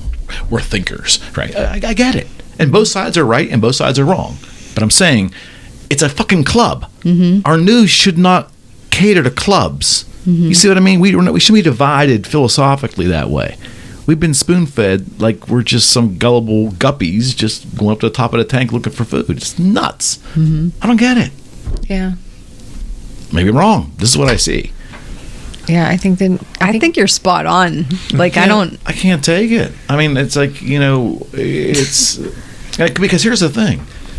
I made an assumption, a stereotype that, your America guys over here, your hunters and fishermen and Fox, and then you have your intellectuals over here listening to CNN. That's not true. That's a wrong. There's elements of that. There's always some truth to stereotypes, but generally, that's not true. That's a bad representation I made, but they're trying their damnedest to make it that way. Those networks are trying, from their commercials, from their particular hosts, from the philosophical bent, they're trying to shape the truths of these groups of people. Well, they're doing a pretty damn good job of it. They're like exploiting your own personal choice, right? So it's almost like we have this power of choice, like whatever we choose, it serves us. They understand this, so they want to cater to certain things. Again, it's just like marketing to capture your choice so that you sit in front of your TV for that 30 minutes or whatever it is to gain ratings and money. And it's like this is the game. We're being played. Of course we are. We are being so out in the open. We are being manipulated and played, and we really don't care. We don't care. Who makes us feel comfortable? Those are our people. John Hannity's my guy. And Jesse Waters is going to give it to me just the way I think. Really? Okay. I mean, if you want to give in to that stuff, and on the other side, it's the same people. I get it. It's the same side of the same coin. But I just don't know when it became. See, 9/11 happened, and we all laid in the couch for about 3 weeks, watching the TV in horror. I mean, I'm older. I can remember, distinctly remember it. We just watched it like we couldn't believe what the fuck we're seeing. And that conditioned a small portion maybe, of the population that is a new recreational activity. Lay in front and watch CNN or Fox. Lay on the couch. And that just, over time, grew and grew. And now a portion of our society thinks nothing about, let's go watch the war for a couple hours. Yeah, it's horrific. It's a car accident. Everybody stops. That happened in the 2000s. That was a thing. Let's go watch the war. I'm going to stay home and watch the war for a while before I go out. Like, people were cavalierly saying that. Yeah, because the media allows the coverage. Well, no, we decided that we were going to put it on television. Yeah. Okay. So that in itself, we've created entertainment from the most horrific acts. Okay. I was thinking about it the other day because, we have, all of this death and dying that's taking place right now with, everything that's going on with Israel. And so I don't watch the news, but I'm on social media, and they're showing these young children in hospitals that have just been part of these attacks. And it's sickening to me because you're casually showing for what reason. You can tell that these children are traumatized, they're injured, you can tell they're in shock, and instead of taking the time to make the situation better, okay, for whoever that child is and for whatever they've gone through, you're instead taking a video of it so that you can plaster it on social media to gain what? So that people view it and now they think to themselves, well, it's not just money, it's perspective. It's we want you to believe this is something. Okay, but it's your dopamine hit. It's like what happens in your brain. It's your chemical reaction. So when you look at this stuff, you can't look away. It's a chemical response that happens in your body, and you can't help it. Well, we're ignorant creatures. If you don't believe me, we are, because when we go down the highway and we see an accident, why does it slow down? Yeah, we look. Why? Because we're staring at it. Yeah. I mean, we are who we are. I'm not saying it's right or wrong. I think it's probably wrong. But we are who we are. And I believe that the more gore and violence they show, the more we'll lap it up. But we've created entertainment. That we are just going to sit in front of the television and we're going to watch it. I refuse to watch it at this point. Yeah, not everybody, but some, for sure. Yeah, it's an entertainment channel, just like we binge watch news. I mean, the rest of the world's probably laughing their ass off at us, really. I'm telling you. All the time. We're binge watching news. Yeah. Well, when you look at Desert Storm, so that was really whenever you saw it for the first time, televised in the way that it was. Would you say that it was done televised before that? The first Gulf War, CNN had made their mark right there. That was a turning point for CNN because I think Ted Turner was struggling in the 80s. And then he got in Ted Turner got CNN in every airport during the Gulf War. Yeah. And they weren't on the beach watching but by the time this next Gulf War, 12 years later, I distinctly remember there were reporters waiting on the beach as these Marines were coming up in amphibious vehicles, and they're running up and they're trying to it was unbelievable. Like the news had beaten the Marines to the beach. Yeah. No. It was nuts. So take it back even further. There are photographs of almost every major instance that has taken place of the initial, and they have been released to the public. Yes. For what reason? Yep. Because we have to know. Well, no, I think part of it is it has to do with fear. So I'm in sales, and part of the sales cycle a little bit is you got to sell the fear in it. What happens if you do nothing, right? Okay, so that's real big. Yeah. And I think that it's one of the ways that government pushes their own agenda. We're going to build fear in this. We're going to sell you that this is what you need. Excellent point. So part of the reason why we're going to televise these things or put them on social media or put it on the news has to do with the fear aspect of it. You know, we need people to do what we want them to do, okay? And if you don't build that into it, so if we don't see it, it's not really happening. Bingo. Or it didn't happen, you know? So people do trust, but I think part of it, you could probably tie this to religion too, tie the fear in. I mean, when you think about it, okay? So it's the... Religion is definitely fear. It's the fear of the end, and I hate to do that, but I'm going to do it anyway. Truth. So, but is it true? Okay, so... That's a great question. But you trust it. You go on faith, yes. But why? Because if you don't, you burn. Right. Yeah, you fear the repercussions. Right. So what's the smaller of two evils? You choose. And I think part of that is tied into the media, the news networks, what's the worst? You can be uninformed. You don't know what's going on. You know, that's funny. They sold us the concept of being uninformed. That was a CNN tagline. You know, you don't want to be uninformed. Be the first to know. CNN or something like that. Yeah. Yeah. I don't know. I just don't want to. I just don't want to be in a club, any kind of club, but definitely one that's based on philosophy. And I love philosophy. I mean, I read, and I've always had a unique. I mean, but I had this independent streak in me. Like Ayn Rand was my, you know. And people throw darts at me when they bring up her name, but it's just the independent. The Virtue of Selfishness is my favorite book. It doesn't mean what it says, but most people aren't willing to put enough thought into, hey, maybe it doesn't really mean what I think it means, right? It's like, you know, that it's the fierce independence. The greater good is served by me doing and becoming the best person I can be. That's true. For myself. Right. You'll be the residual benefit of that in society. That's the essence of what she preaches. But my point is, I don't want to be in a club. I definitely don't want to be forced to be in a club. I associate with people because I love them, be around them, but I don't want to feel obligated or be forced to do that. And I don't know if a lot of people think that way.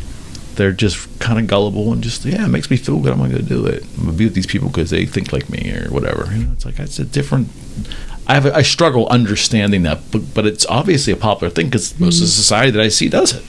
I don't get it. I never got it. I don't know. It's weird. Well, you surround like sees like, and you surround yourself with generally people who are like you. But you're not. Right. You're not at all. So instead you found a way to include yourself in multiple groups without being a part of that group. You're not attached. Maybe. You have an element of non-attachment within your friends group. Non-attachment. And that's just how you operate, and that's okay. I'm the same exact way, where I can kind of hang with anybody. I can take it or leave it. You know, whether or not you like me or not has no bearing on my own self-worth. I could care less. I did find more enjoyment being with groups of people for a certain cause when I was younger, before the web. I'll tell you, but it seems like after the web, we're so caustic now in our beliefs and absolutes and all this bullshit that I find it just uninteresting to be around like-minded people all the fucking time. I just don't want to, I mean, I know what I believe, and you happen to believe the same thing on this issue. I don't need to surround myself with you 24/7. I don't live in an echo chamber. But that's kind of what people seek outside validation by nature. So as long as they're getting that outside validation, they're getting that dopamine little kick, right? And then they're a part of a group. So it makes them feel comfortable, worthy. Okay. I wouldn't say comfortable. I would say like worthy of being. Self-worth thing? Right. We put our self-worth sometimes in other people, and it's self-worth. Look at the words. It should be what you think about you, not what other people have experienced by you. Because here's the thing is like my experience with an individual is up to them. So if you start treating me some kind of way, guess what you're going to get back sometimes. Sometimes, not all the time. So like I operate off of respect and like a genuine humility. I don't think I'm better than anybody. I don't think I'm less than anybody. I think I'm like right there with you. We're all the same. right? But other people find themselves looking outside to say, hey, like, you're worth it. Yeah, come on. No, maybe it's not inherently bad either. If someone's, is shy, do you think groups can be helpful to people who are generally shy because it brings them out? They can. I don't know. I would imagine like running has got to be. Let me ask you a question. Does running appeal to you? Do you believe to a certain person who likes a lot of independence and time alone and likes to be with? For me, yeah. Yeah, I would think. But you see a lot of running groups and camaraderie. Yeah, and I follow some of them online, but like you don't on go out and Instagram. do But well, that's just me. Like I'm big time introvert, so like I still have the same way in that regard. I still have a problem like getting in big groups of people I don't know to go on runs. So like I get it. I prefer the solo runs. Oh, no, I get it. And it's very peaceful too, like you said, being with yourself and just your thought. I mean, it's meditative for me. See, I think you're extremely reflective, and I can't see you joining groups of humans under any circumstances. You may have all these associations, but I mean, on a professional basis, if you feel you must, or it could be an advantage to do it, I can see why you'd do it. But I can't see you. I think you're wired similar to her. You're different, but I think you're wired in that way, similar where you just don't need it. You're not looking for external validation anywhere. No, but I'm interested in viewpoint and perspective because I want to have a true understanding of why you think the things you think. Why do you believe? Why do you see this? That's why we're here. Yeah. Why do you see this as your truth? What's brought you to make that decision? What is it built on? You just have genuine curiosity, but in a way to challenge myself. Okay, so are the things that I feel, and very much so. So in order to do that, I have to expose myself to as many ways of thinking as there are, and that could be from all walks of life. That is a sophisticated mindset, my friend, and I would tell you, I'm going to guess that most of society but chooses not to have it. I think it takes time. I think it's I believe there's value in it. There's value in it for me because, especially in my line of business, you have to be able to know how to approach a person. So if I don't understand as many people as possible and I come upon someone, how do I know how to approach them? Yes. And I think I bring more value as a person, having understood, and it's not just our culture, it's all cultures. It comes down to, what are people's beliefs and what are they built on and the things that they're raised in. And it very much so. Yeah, I mean, there should be just a general understanding. I don't necessarily think there's right and wrong. I think that there's a lot of gray area, but I think that people feel so bound to being right, to speak, sharing their truth, to have people validate whatever that is, and that's fine for people individually. I don't necessarily feel that I have a need to be validated, but or even to share what it is that I believe. But I'm interested. There's a true interest in why other people feel or see things in a certain way. Yes.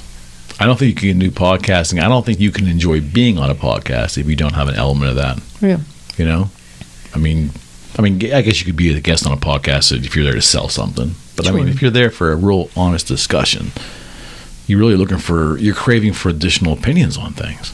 I mean, believe me, I think I'm probably a right-leaning moderate, if you're going to put a label on me, philosophically speaking. So I know if I just wanted to have like-minded conversations, there's a bunch of people I could call up and set them across that table, and every fucking conversation can be the same thing.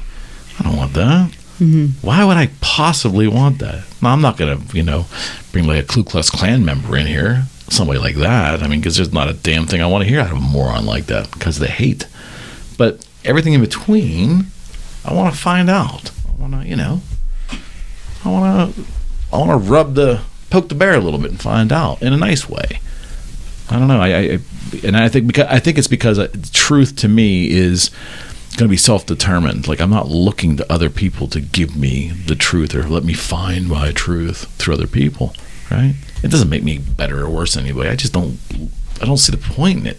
To me, at this point in my life, like, you know, at some point, don't we have to be comfortable that we can make decisions on our own volition?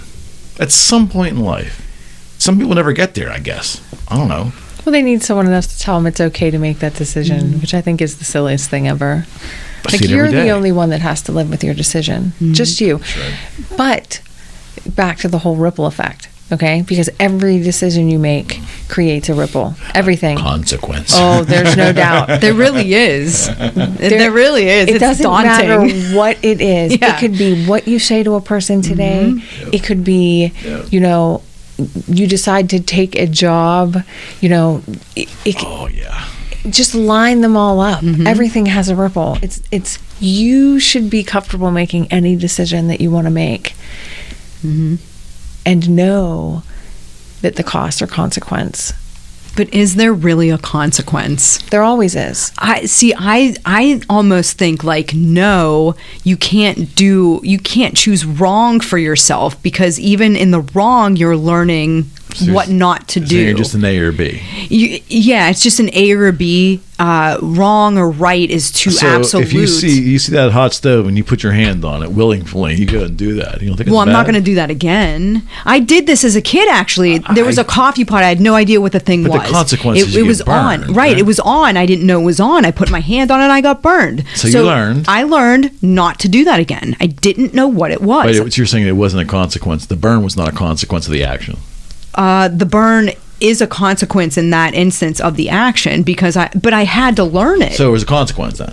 There is a consequence, but I'm talking about that's an immediate consequence, Okay. right? But I'm talking about like maybe the big picture of it all. Okay. Because I feel like is that kind of what you were saying? Like Yeah, the biggest it goes picture. out even further than Right. that. Okay, it's not just you. But what's good and what's bad, The right? decisions that you make don't only affect you; they affect everyone in your life. Okay, everyone you come into contact with. So a decision that you make today may affect someone in 10 or 15 years, and you may not even realize it. That's the butterfly effect, Yeah. in Yeah. essence, right? Yeah, it changes everything. Yeah. It changes the course of your life. It changes the course of the people who are in your life. Yeah. When you It's scary. When you think about it like this, so you meet a person, you're in love, you fall in love, you get married, you have children, Yes. right? It ends, there's a divorce, you know, you're unhappy in the situation, but you get the divorce, but it affects your children. So immediately you think it affects your children for today, but it doesn't. So now you introduce, other people get introduced into their life. Had you not made the decision, okay, it changes so much. It's not just, and it's not just that. I mean, that's an easy example of it. But it could be the job you decide to take. It could be the night you decide to go out. It could be who you decide to be friends with. Yep. Okay, it changes the course of everything. Right, but Yeah. you can't go backwards and remake a choice. Unfortunately, we can't. Right, so what your trajectory is, it is. So it's leading you. So you think it's all predetermined? I kind of do, and the only reason why I say We don't this, have free will. we have free will to choose, but we're still being guided towards that thing, that purpose. Okay. By what? I don't know. This is good. Okay. I don't know. Because here's the thing.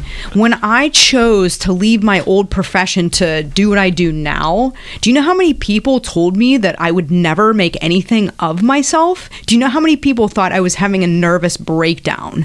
It came out of nowhere. But when I tell people it came from somewhere and I can't tell you, Yeah, I believe that. and I look back and I start telling the story, every single thing lines up as is, and I couldn't stop it. I couldn't stop it if I tried. I think a lot of entrepreneurs feel that way, which you just described, because I mean, I shared enough entrepreneur stories. There's an element of that. I mean, for me, it definitely was. Everything migrated that I was going to leave this corporate job and sell guitars on this thing called the internet. I mean, but everything happened like it just kept pushing me Right, I couldn't have stopped it if I wanted to. If you weren't in where you were, you would never get to where you ended up being. That's what I'm talking about. I would never be a good coach if I didn't go through like sales. Yeah. Oh yeah. That 1,000,000%. It all builds. It all builds. I had to have that experience in order 100%. to understand how to reach people and to like have this this communicative trust. That's what coaching actually is.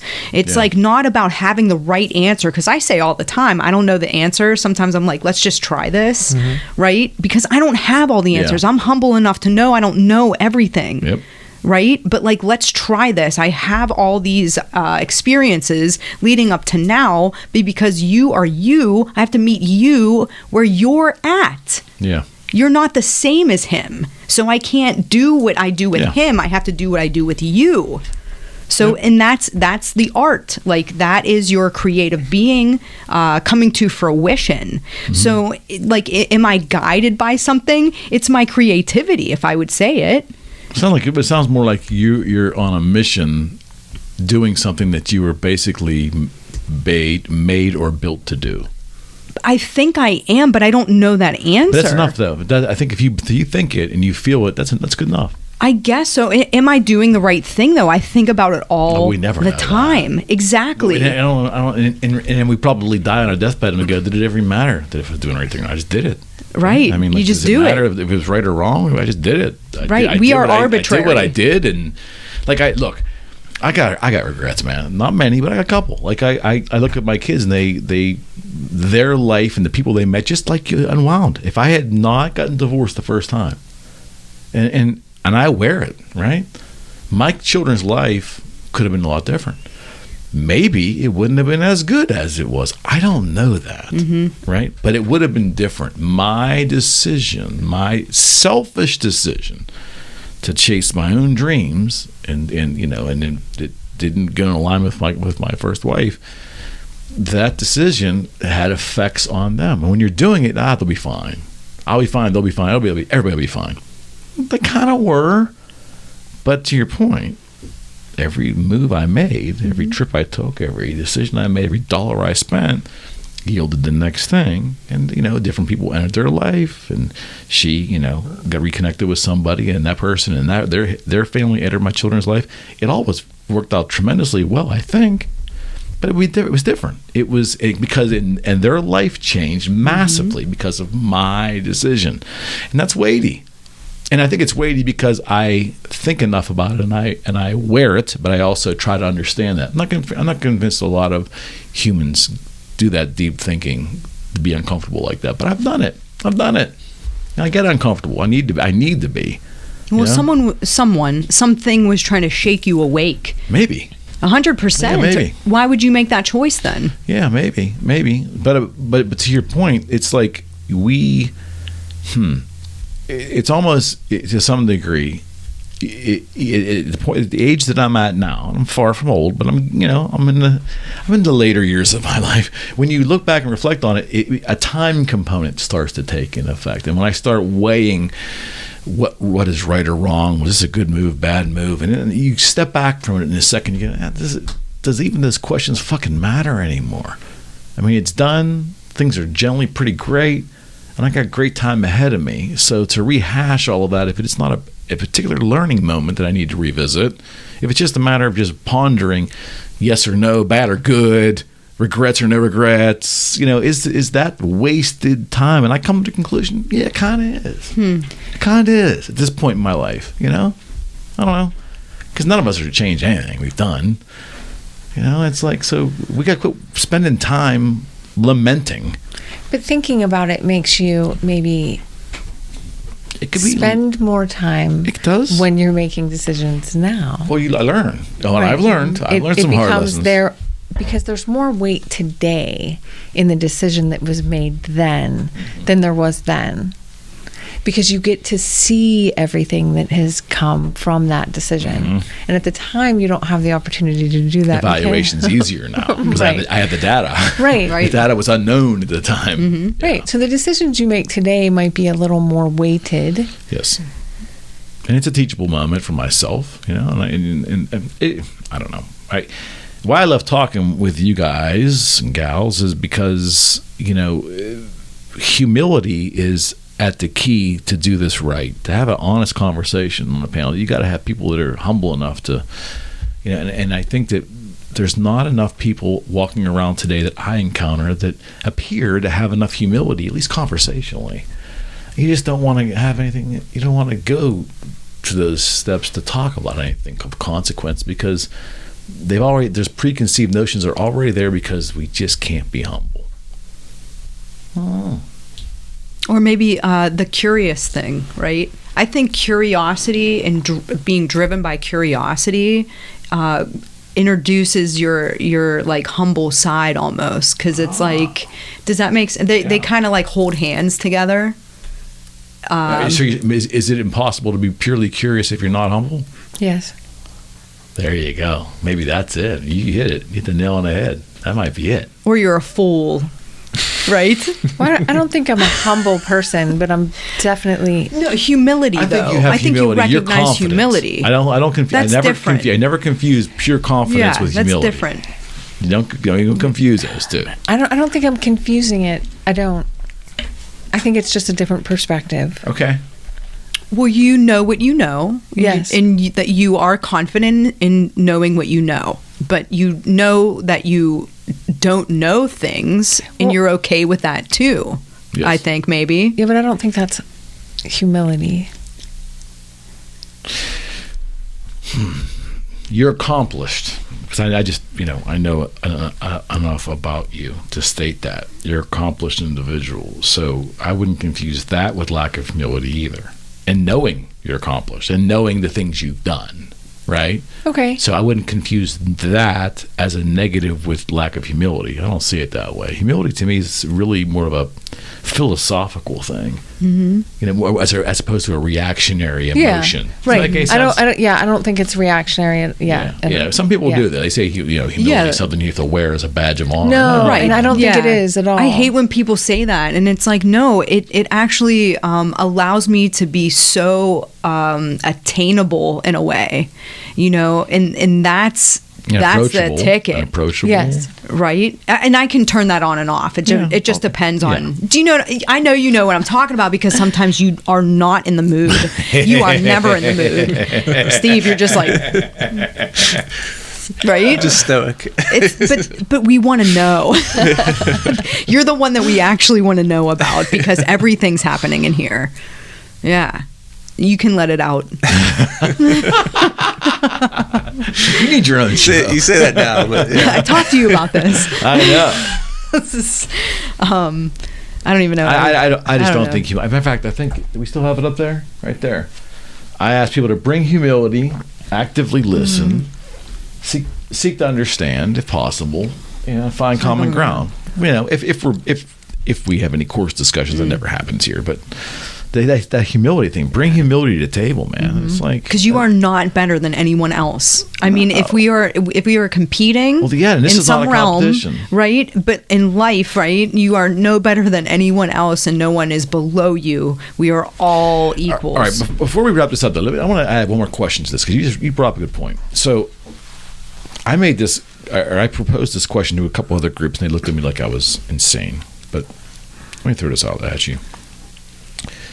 So just some quick background as to why I'm saying this. When I left corporate America in 99, I let go of all competition in my life, business related wise. Now, of course, I have a softball team here, my kids' teams. I understand. I appreciate competition. I think it's healthy if it's done right. Got it. But I let go of corporate and business competitions. So when I started a guitar business, I didn't care about I was aware of my competition. I didn't care about them. I was just willing to do my thing, and it was working. I kept doing it, right? So competition is not a big part of how I operate. I'm a realtor because I don't have to compete with other salespeople. As soon as a broker starts saying, "Hey, we're going to do a sales contest," I'm going to get the fuck away from me. I don't want that. I'm an independent lone ranger, right? Okay.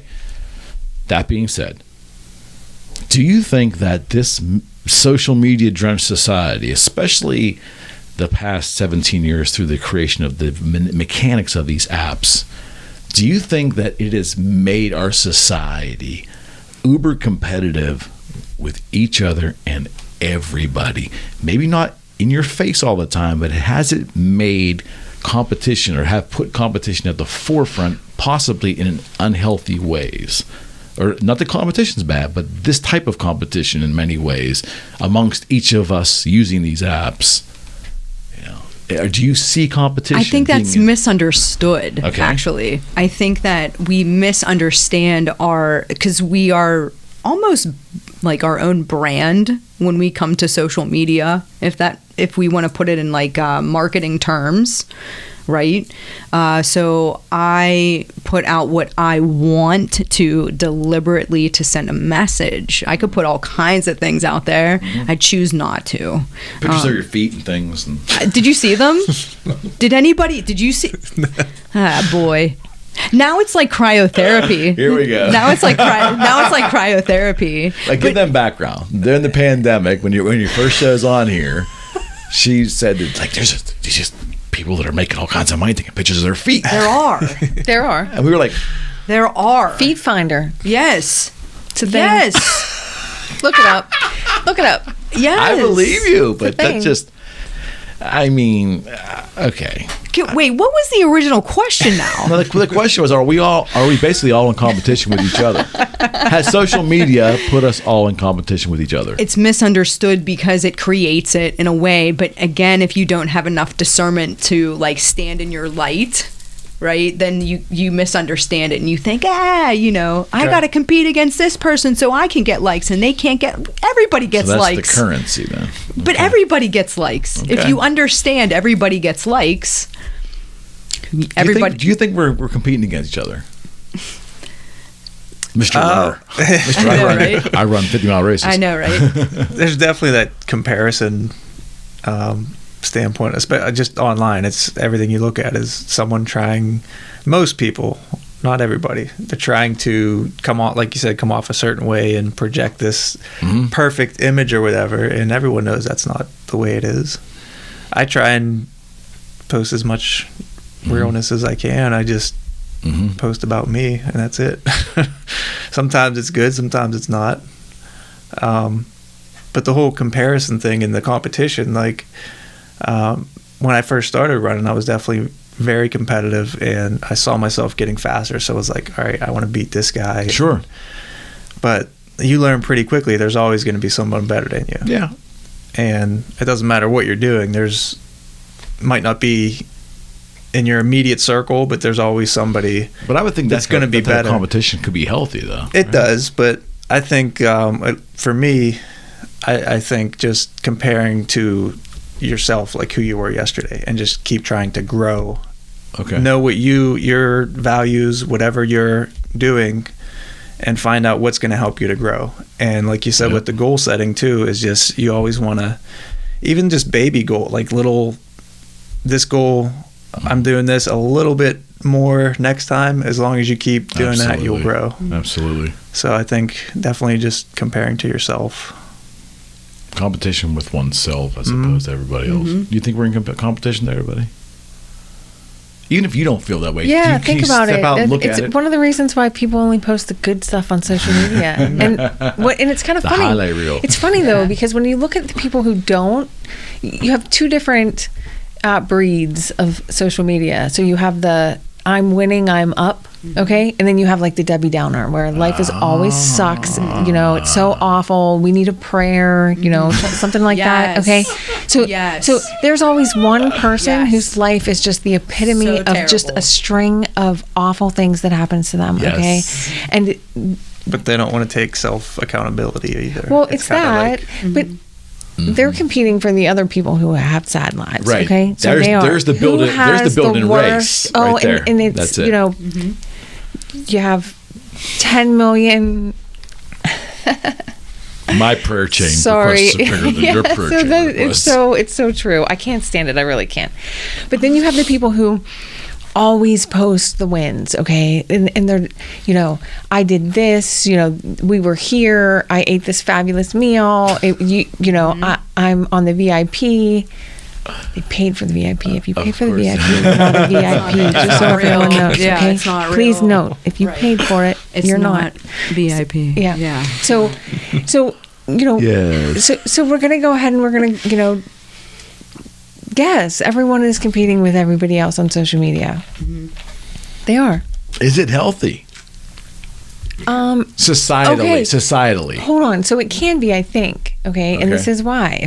If you're going to work harder, okay, and it is that you do, right? Okay, if you lead a productive, successful life, and you post your wins, yeah, sure, it's great. Who does it hurt? It might hurt the Smiths down the road who, had to sell their car and, are having a bad day. It shouldn't hurt anybody. Are on someone's pro list. It really shouldn't hurt anybody. Shouldn't, yeah. But that's not how social media works anymore. So people are so invested in it, right? So and maybe it could, the competition could be unhealthy for someone else, but they need to recognize that they have a problem, okay? Maybe talk to somebody about that. But overall, I think I don't mind the competition. I mean, personally, I don't use social media for competition, but some people might find value in it. They could. I'm more interested in like the Debbie Downers that compete with each other. I find that much more interesting. Oh, it's a travesty. Insane. It's a travesty. Oh, it's there. If you pay attention, you'll see them. Yeah, and if you really pay attention insane. to the next post and the next post, then you'll realize that it's kind of like, well, I'll take my sick mother and my dead uncle against your sick child.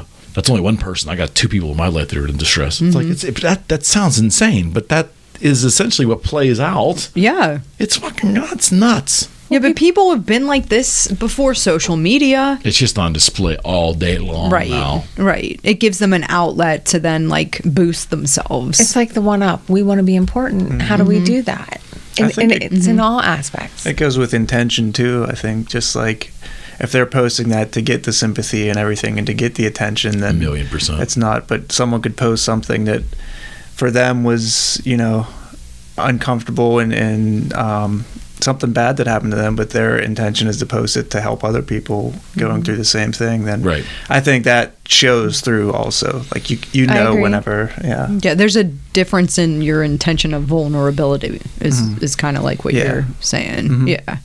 Yeah, it's either teaching someone like for sure, like you're not alone kind of thing. Yeah. But the getting the likes and getting the dopamine hit. Yeah, that's and poor. Like if your intention is to get more followers and be an influencer, which is not my. It's just so crazy. It's just so crazy because it's the same platform, but using it. And this is what freaked me out about MySpace initially when it first hit the first social media platform, and then Facebook. It was like, wait a second, I'm on this Facebook thing. That was a different time of my life. But my mother's on this Facebook thing, and my aunt's on this Facebook thing.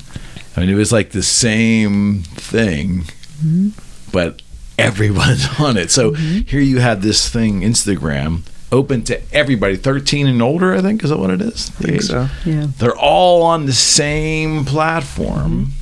They didn't used to be. True, but I mean, so you have some doing businesses, some selling, peach protein powder, some selling makeup, some guys selling training, whatever, amongst the guy who just wants to show off his guitar collection, or the guy, the guy that's in the cars, or the gal that, so it's like it's all a conglomeration where it's not like there's lanes. Like I'm going to go into the commercial side and see what's, it's like it's really under the guise of a curated experience bullshit. They spoon fed you what the algorithm tells you that you're likely to spend fucking money. That's what it is. That's what it is. That's what it is. Yeah, it is. 100%. Yeah, there's that documentary on, I think it's Netflix maybe, or Hulu, and all the whistleblowers. Have you seen this? No, what is it? You got to look at it. They got out of things like Facebook and Twitter and all this because they saw the demise, right, and what they were creating. There's probably some truth to that. There is, but here's the thing. They talk about, like, we weren't in this originally to promote this negative thing. It just kind of, like, got wheels. Leave just it up like to them humans. Right. But you can't have one without the other. It's with 2 billion humans on the same platform. What do you think's going to happen? Yeah. Disasters, but also very good things. You know, you're in charge of your own creativity there. That's why I use it. It gives me some creativity, like in the way that I put together videos. And you're probably the same way. You sit there on the computer, you edit things down, you put music in it. You use it. I think y'all three use yours as a tool. I mean, it's like, you know, it's. I mean, you can. And you surround yourself with, you know. You would like to. I'm not saying it always the algorithm always works in your favor, because I could use a good purge. The too. shit that I see, right? It's unbelievable. I mean, it's easy to get distracted. And too. It also comes down to the fact of it exposes all mental capacities. It's like you're all in the same sandbox. Everybody's got the same level of voice and reach and all that for the most part, right? And the guy down at the end of the bar who literally didn't get past the 6th grade is out there just spouting at this with the same vocal reach as everyone else. And you're like, but that was the reality of social media. Mm-hmm. Well, I think Elon Musk kind of uncovered some things with the whole Twitter. Mm-hmm. Because one thing that was realized, and any woman knows there's a lot of fake accounts, okay? Men should understand this more than everybody else, but for some reason haven't made that. They don't want to believe it is what it is. And I don't That's mean pretty to generalize. That's pretty sad. I don't mean to generalize men like that. No. But it's. They believe the bot picture is a real person. Yes, they do. And if they enter their credit card information, that's going to be a lasting relationship. It's not. But sometimes like real relationships are like that too. Well, so what's the difference between an online one and a real one these days? But my point in that is that so many of the profiles aren't real. So when he asked for the lists for Twitter and said no, they wouldn't, and the reason why is because if you cleaned up every profile that was not a valid person, how many would you really have? Right. Well, not enough. They said it would be like 1/18 of our base, and Musk thought it would be over a third would be gone. Yeah. Think about that. No, and so now let's take a look at what is the content. And I don't think that that's ever been identified. What is the content that these accounts are sending out? I think they're reactionary, right? It's get the like, because I get solicited all the time about getting more likes. Yeah, I think the bot farm. I think pay is for not. followers. I think, pay for followers. And I'm sure there are some bots that have gotten famous. Yeah. Like some bots have gotten famous and probably have 1 million followers now. I think the bigger issue. I think there's 1 billion bots, and they're actually in the farms making other people. They're making and that's part of it.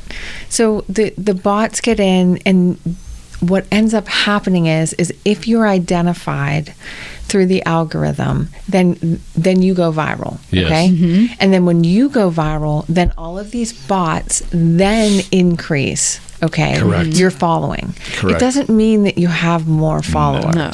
Okay, it doesn't mean that people are now think interested the public's figured in that out content. now, though? I don't know. I really don't. I hope they did. I hope they've taken the whole Elon Musk Twitter as a revelation. He's taking it on the chin financially just to prove that point. He has. Well, we'll see what ultimately he doesn't care.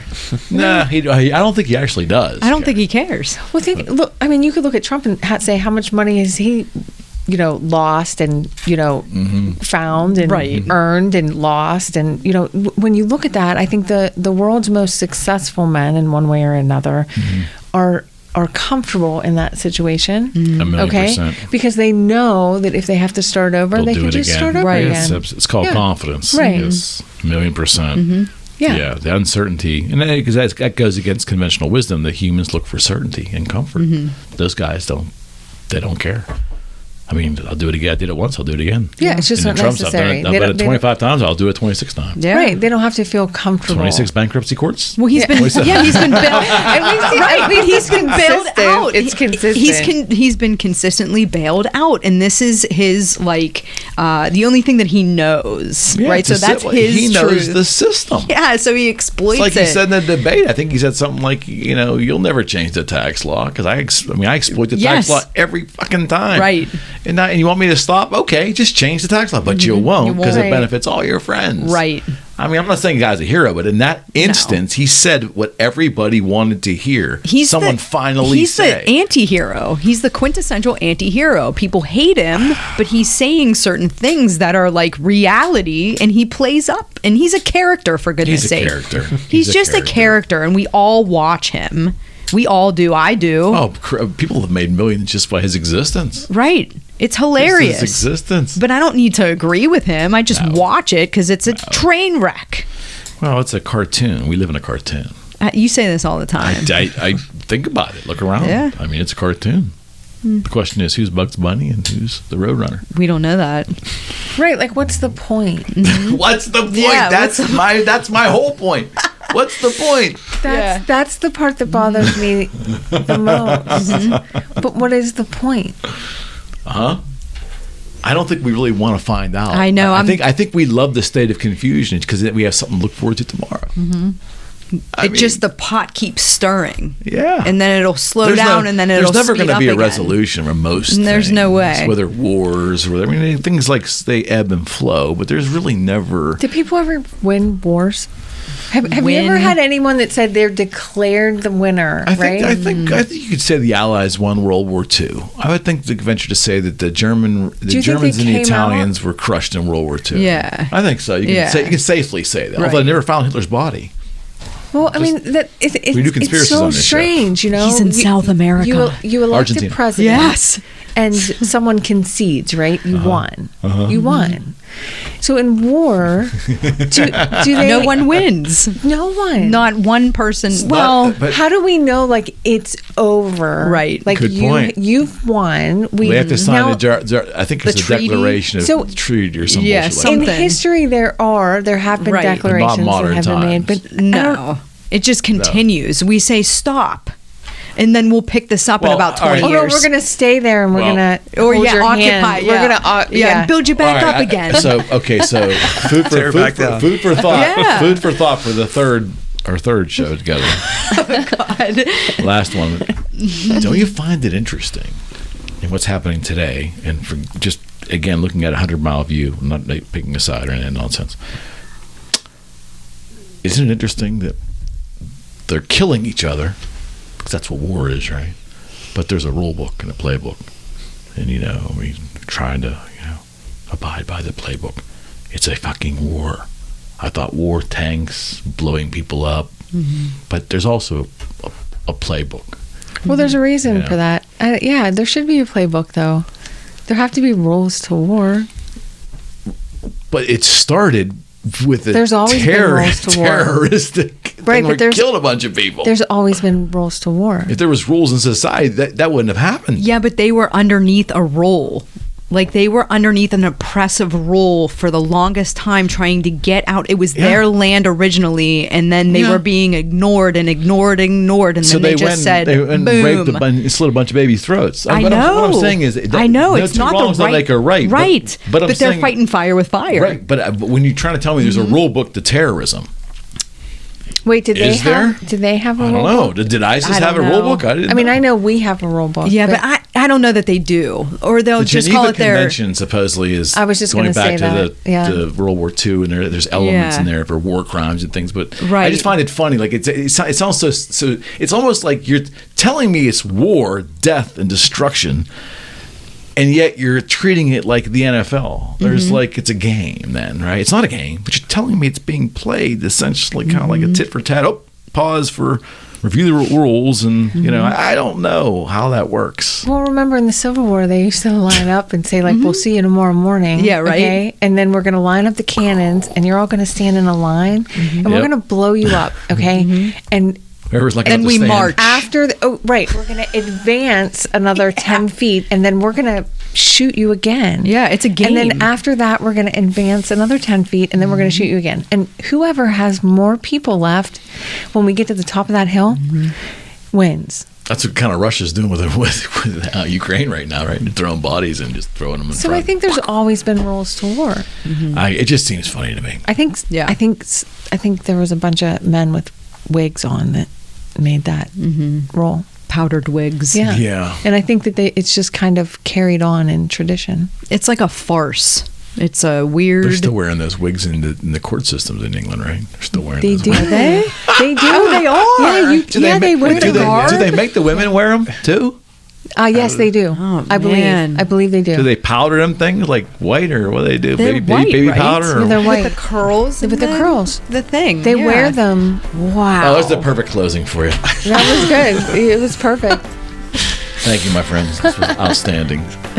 We'll do it again. And if I don't talk to you before that, have a great holiday. Thank you. All right, we'll do it again. Thank you. Thanks. Thanks. We're out.